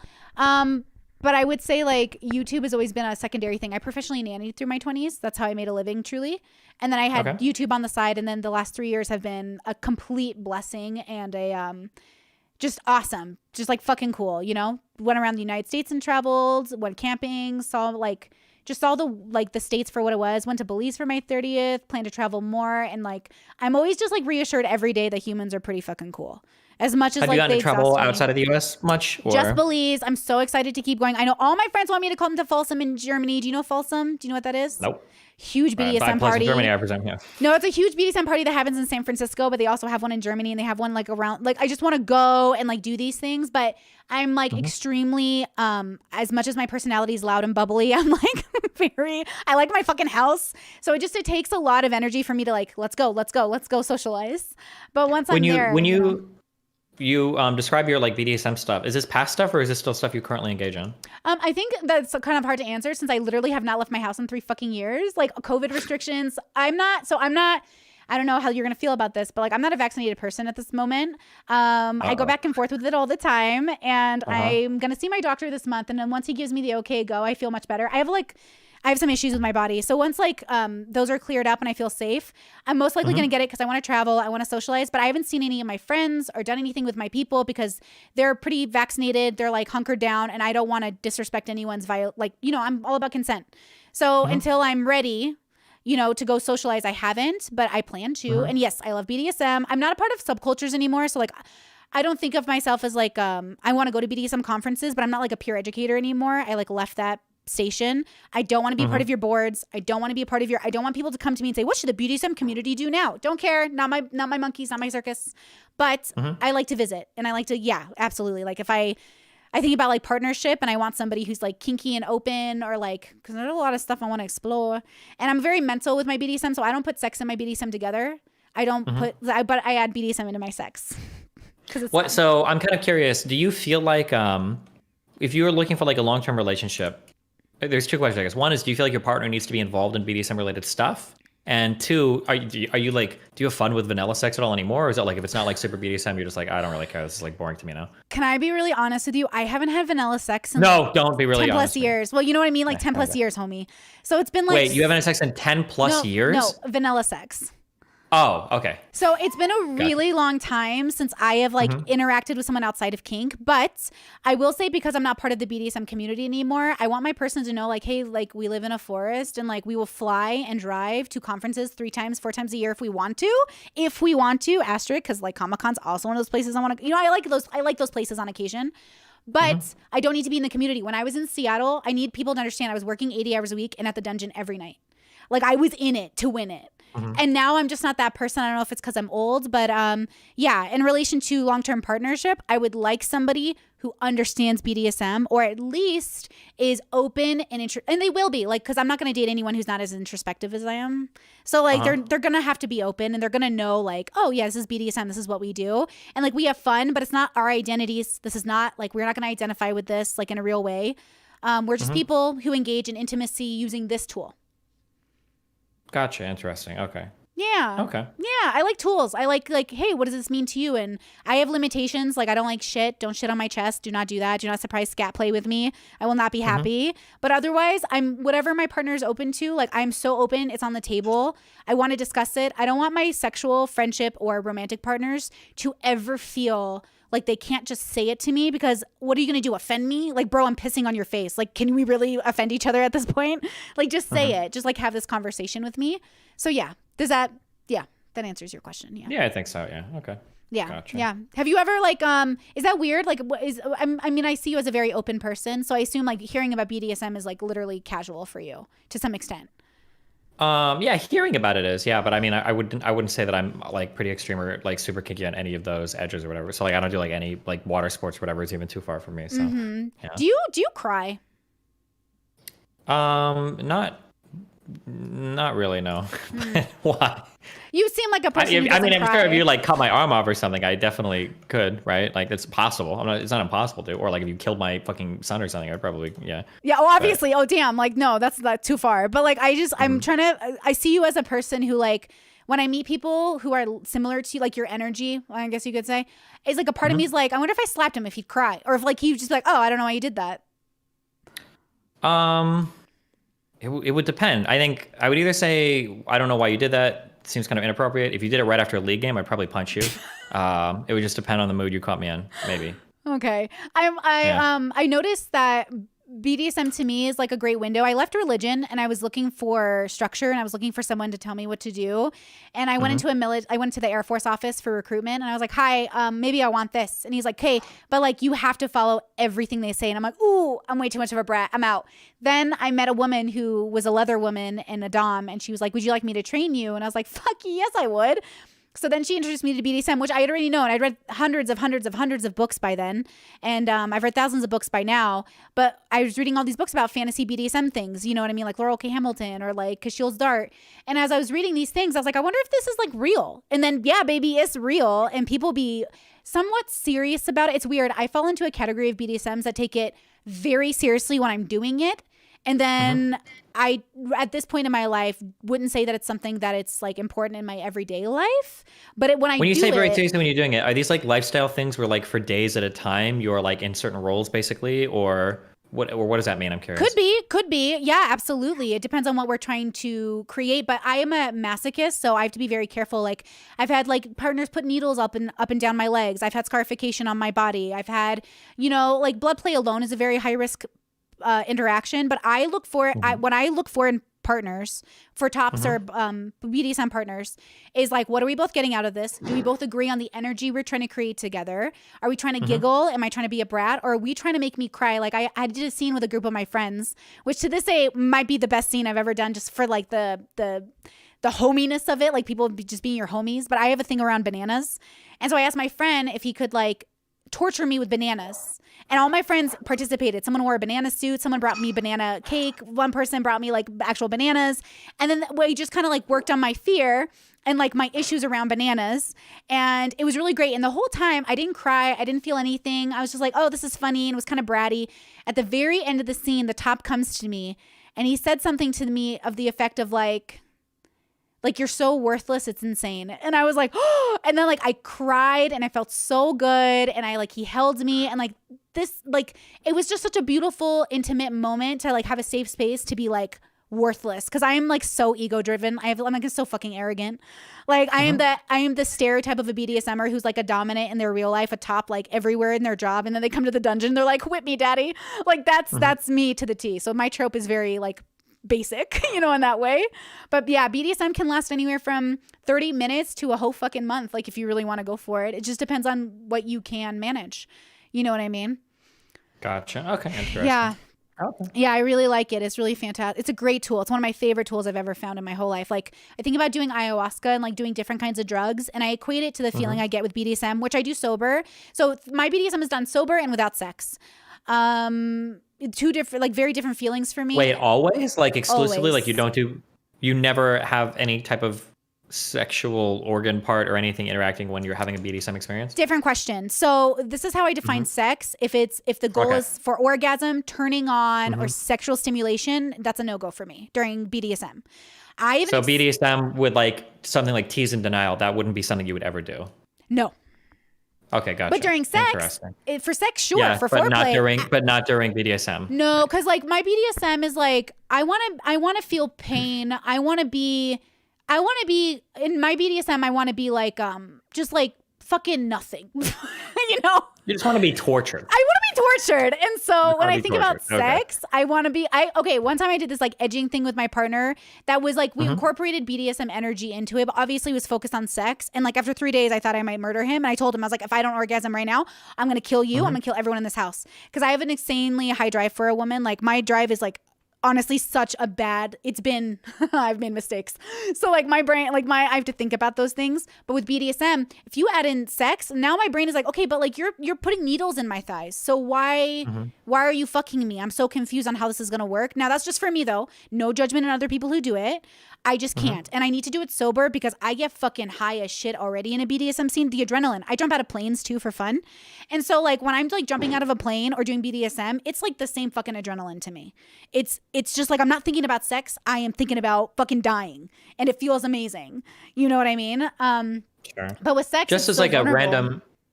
a random question. I'm just asking a random BDSM. I'm just curious. Do you, when it comes to things like blood play, especially, or other types of like high risk things, how do you like validate a partner's experience? Do you have to get like references or like a resume or? Yeah. So I'm very paranoid. So, and I keep saying that, but I need people to know like, the lengths I go to may be extreme to other people, but like when I did blood play in the past with partners, we went to classes, we consulted with doctors, we got tested, we did everything we had to do. We tested it on other things. We bought needles, we got proper disposable tools, like you have to put in a particular container. And you guys should watch Evie Lupine for BDSM educational stuff. Sorry, I'm going to shout her out. She's my bestie. And like, she's really good about like explaining the safety protocol of BDSM, but like there is a safety protocol. Now, of course, you deal with the fucking internet and people now want to all be fucking teenager vampires and do blood play and fucking MGK and Megan Fox talking about drinking each other's blood. Like, look, as BDSMers, yes, I've technically drank blood, but don't say it like that. Don't say it like it's casual. It's not. It's fucking crazy. And like when you do it, you have to really think about what you're doing because like you could fucking die and like you have to think about those things. So yeah, I take a lot of steps. I negotiate. It's actually why I'm bad at casual stuff because I make people wait. I ask them for play partner phone numbers. I want to talk to your play partners. I want to talk to people at the dungeon who know you. I want to see your online presence. I want to see, because like BDSM is not exempt from fucking rape culture or like rape in general. So like, you have to be very careful. And look, risk aware kink, sane, safe, consensual. Everyone's got limitations. I like to be safe, sane, consensual. And I like to be risk aware. So like I dabble in risky things. Like there was a woman at my local dungeon who like used to do waterboardings for people, former military woman. And like, you gotta, like, that's fucking crazy to the rest of the world. Like it's fucking torture. But for some of us, it's just kind of kinky. So it's I want people to be smart about how they engage with dangerous activity, whether it's skateboarding or blood play. But yeah. Sure. Yeah, for sure. Yeah. Yeah. But I'm adrenaline is like, whew. Yeah, I got a thing. What can I say? I just like to feel alive, you know? Yeah. Well, I mean, I understand what you're saying, but obviously we're in very different worlds, but yeah. Okay. Yeah. I think that's what the greatest thing about like living a life is I think that's why I also find it difficult, not to bring it back to me, but like the whole like finding a long-term partner. The reason I don't worry about it is because I'm asking for somebody who's lived a life enough that they're going to understand my life. And my life has been fabulous and weird. And coming from an immigrant background alone, like, confuses the fuck out of half the people I've dated. You know what I mean? When did you move to the US? No. My parents are immigrants. All their kids are born here. But I grew up in like a trilingual home. Like, I grew up with a lot of foreign food. I eat foreign food all the time. Like, I don't think about how much of my life is not the same as other people. Like, I've mostly dated, I've been with about every kind of person, but long-term dating, mostly white people. And when I bring them home, and it's just so clear that they don't feel like they understand my people. And I'm like, look, my people are not that, it's like my big fat Greek wedding. You just got to be open to loud music and loud people and yelling that sounds like anger, but it's not anger. Like, you just got to be open to weird food. That sounds like a lot of minority households in the U.S. Half my family, the Cuban half, and then for black friends I had growing up, that was always the difference. Because even though I have on my mom's side, my whole family is Hispanic. My family is very traditional white. Like, our dinners are very quiet, and if you're shouting in the household, it's because somebody is very, very, very fucking mad. Oh my gosh. Versus like other non-white households in the United States seem to be a lot more exuberant, I guess we'll say. Yes. See you later, Monkey. Exactly. That makes me nervous. That makes me, because I've been to people's homes that I've dated, and they're like, "Oh my, Brittany, are you okay? Are you having a yeah. Like, why does your And they'll literally say, like, I remember growing up, it took me so long. My grandma lived near, for whatever reason, the apartment block we lived in was mainly black people. My two black friends growing up were black friends in that neighborhood. And anytime I went to their house, I always thought their dad. It took me a long time because I thought their dad was always like super pissed off. Because every time he saw like either of the sons, like my friend or his brother, like he was always shouting, "What'd you do at school today?" or whatever. It's like, oh my, and he's like, "Oh my god." And like, even when he was like, "Oh, what's up, Steve?" Like, he'd always shout. I don't know if he was fucking with me. In retrospect, now I wonder if he was fucking with me because I was a very white kid growing up. Maybe he knew he was like fucking with me. But same thing with like my grandma and like her sister. Like, when I would go over in Miami, there's a really shitty rundown part called Hialeah where all the Cuban people live. And my grandma lived in one of these apartments here, and they were just like, they just screamed at each other all the time, and it was in Spanish too. So when I was really young, I couldn't understand anything they were saying, and I'd always have to ask, like, "Are you guys fighting?" And she's like, "Oh no, we talk to each other like that, blah blah blah." I was like, "Okay, whatever." So do you speak any languages other than English? Very, very, very, very, very little Spanish. If you drop me off in the middle of the country, I can like ask where the bathroom is and find my way home or whatever, but not really. No, that's more than I can do. Like, my parents speak Arabic and Sudith. Arabic because it was the primary language in Iraq, and then Sudith because that's our language, but it's like a dying language. Obviously, it's going to die with us. And it's like, it's really funny being at a get together because they call us like the American cousins, like the cousins who got heavily Americanized. And my parents did that on purpose. There's like two type of immigrants, right? The ones that are yeah, you're like gonna learn. I hate them. Yeah, they don't teach you the fucking because my parents are like that. You're in. My mom will tell you, like, my whole Cuban family will be speaking fluent Spanish to their like aunt, uncle, or whatever, and they'll turn to me like, "Stevie, this is America. You don't need no goddamn Spanish. We speak English here, okay? We're gonna have normal kids, or whatever." It's like, fuck you, mom. What the fuck? Exactly. Like, the only time they spoke the other languages in the house, they didn't want me to know what was going on. I was like, okay, well, yeah, exactly. Well, hello. That is, my mom the other day was talking, and I was visiting her for Christmas, and I looked at her. I was like, "Who are you talking about?" I know what you're, because I can understand, like, if I understand kind of who they're talking about, I can gauge. Like, also, I have this superpower where I feel like I don't have to speak your language to know what you're saying. But I think that's because I rely so heavily on my gut instinct to like understand body language and people. And like, again, I'm like arrogant about this, but like, yeah, I don't need to know exactly, but I need to know the gist. Like, okay, you're angry at this person for doing this thing. Oh, they slept with somebody? Do they sleep with somebody? It's like, I can kind of get it. So like, my mom will be like, "Don't learn the language. I want to be able to talk to your father in front of you without you knowing." And I'm like, that's deliberate sabotage. So like, sabotage. But to be fair, not that my parents admit a lot of wrongdoings because, you know, immigrants, but they do say that one of the things they wish they had done is teach us the language now so we could talk. And like, because my grandparents are now all passed and deceased, but they lived like 100 years, 90 years. Like, they all had so many amazing stories. And they, of course, one of them in particular, who died at 103, he was like, "I do know English, but I'm not going to speak it." And I was like, "God damn it. Why would you do this to me, sir?" And so like, I missed out on opportunities, I think, to be closer to him. Which could be on his part too. You know, people are stubborn, but it is one of those things where like, I'm really grateful for my background. I fucking love it. I just made like a huge dinner yesterday. I watch my nieces and nephews 3 days a week, as like training, but also for my brother, they do jiu-jitsu, him and his wife. And like, it's a great time for us to all hang out, but I don't even notice they're here. You know what I mean? Like, I've got 3 kids and 3 brothers living. I just don't notice because I'm just so used to, I love it. I love my people around me. My people make me feel grounded, but it's, you know, it makes me different enough that it gets weird, I guess. Because like, yeah, I've definitely had people think I was angry when I'm like just talking, but I've seen you I think that's why I liked you, is like, you have a tendency to be like, I'm Steven, I'm Steven, I'm Steven, I'm Steven, you're fucking retarded, I'm Steven. Like, you do this thing where you're like, Sure. you know, and I'm like, Depending on, I try to this. match energy in a conversation now. If you've watched older stuff of mine, I'm definitely guilty of that. But I try, I've tried recently to be more like, I'll match the tone of the person I'm talking to. So if somebody's like pretty chill, I'll be pretty chill. If they start screaming at me, then that's cool. I'm fine with that because we can start having a screaming match. But yeah, it just depends on what's going on. Yeah. Yeah, no, fair. I think that's smart. That you would like consider how people are. Well, you know, I think you were trying to explain this to Mr. Girl, right? Like, if you want people to be more open and not on edge with you, you have to kind of meet them where they are. And he's like, no. And I'm like, okay, well. Yeah, Okay. yeah, for sure. Mm-hmm. You know? Oh, this was really nice, by the way. I know people were like, how'd you get him to do this? I was like, I emailed him. Like, I talked to him. That's not what YouTubers do, I guess. But it was really nice that you were so quick and that we were able to do this. It's been really nice. Yeah. Well, hey, thanks for the conversation. If anything else ever comes up, feel free to shoot me an email. Yeah, I will. Thank you, Steven. I really appreciate it. And to everyone watching, thank you for being here. I'm definitely going to go eat now, and I'm going to take a nap and then finish my calls for the day. So have a great fucking day. Thanks for being here. Yeah.